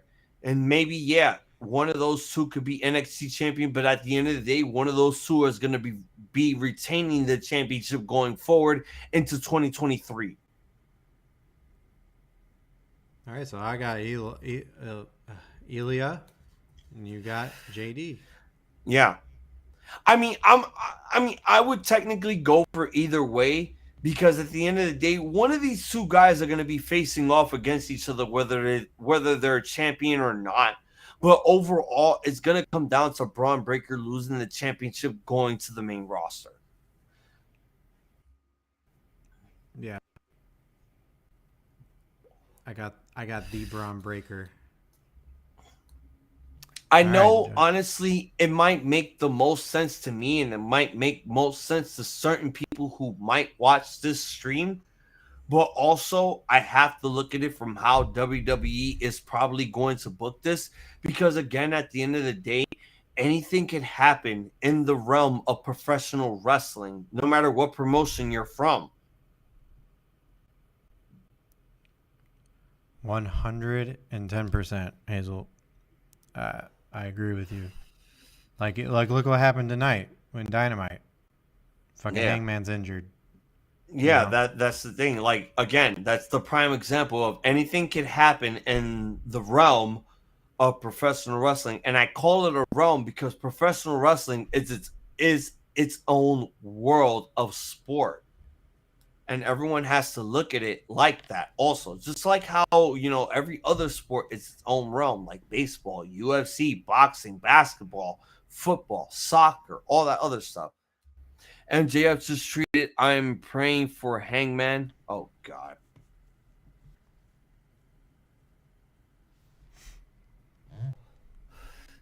But yeah, that is officially our Halloween Havoc predictions. Again, this is not going to be for the RambleMania Heavyweight Championship. This is just for fun, just so we can have everyone that's going to join us on this stream. I am a little disappointed that we're going to have Shotzi co-hosting with either Quincy Allen or whoever the fuck, Zion Quinn. But it's nice to have Shotzi Blackheart hosting the show. And we can't wait to see what Halloween Havoc provides for us on the Peacock Network because it's taking place on a Saturday, which is going to be pretty interesting because overall, like, I enjoy NXT and I know they like to pull out all the stops, but I'm hoping maybe that this one is going to be one of those because this is one of those moments where it's not taking place on a Tuesday, but on a Saturday.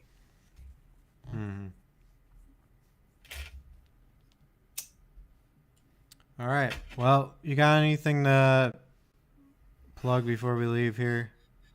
Oh, yeah.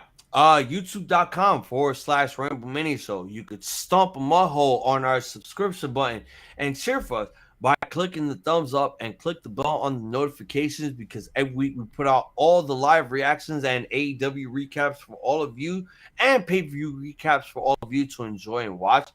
For all of our social media stuff, Facebook.com/RambleMania Show, Twitter @RambleMania, Instagram @RambleMania Show, Twitch.tv /RambleMania Show, and you can find us on TikTok @RambleMania Show, Spotify video @RambleMania Show, and for all of our audio stuff, you could search RambleMania Show and or Banter Club on Stitcher, Google, Spotify, Apple, all of your audio platforms because every week we put out all the weekly recaps for all of you to watch and enjoy. And as for me personally, you can follow me on Instagram @iZombies, IZOMB And you guys already know where to find me. Everything is in the description below. On that note, we're going to call it a night. I'm going to stick around for a little bit so I can raid another channel on Twitch. And that's about it. So if you guys want to leave, you can leave. But all right, and this Saturday we'll be doing our live stream for Halloween Havoc, so stay tuned for that. Right, and Friday will not be a SmackDown. There won't watching. be no SmackDown, but I will be watching, seeing what Bray Wyatt is going to be doing. All right. Well, everyone have a good night. Hazel, thanks once again for coming in, obviously. Fun to see you all. And that's it. So let me go ahead and raid some people real quick. And you have a good night, Hazel. All right, man. You have a good night, and let me know about Saturday if you're gonna have your stuff with you, so I can send you the link. I will.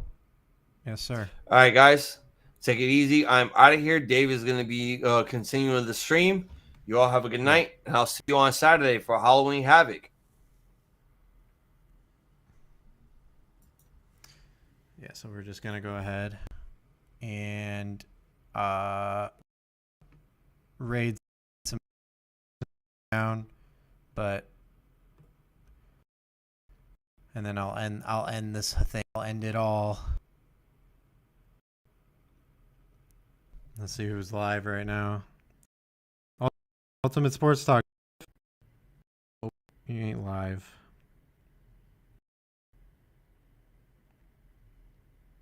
That's all right. I'm going to do this guy. I'm going to do Lasher Paul here.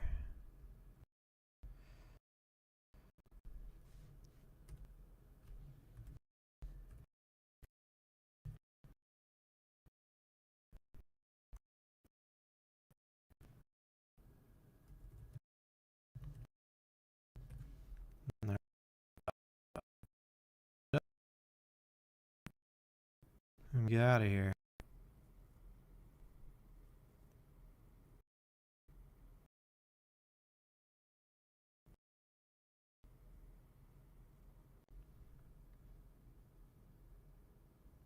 There we go. All right, guys. One, guys.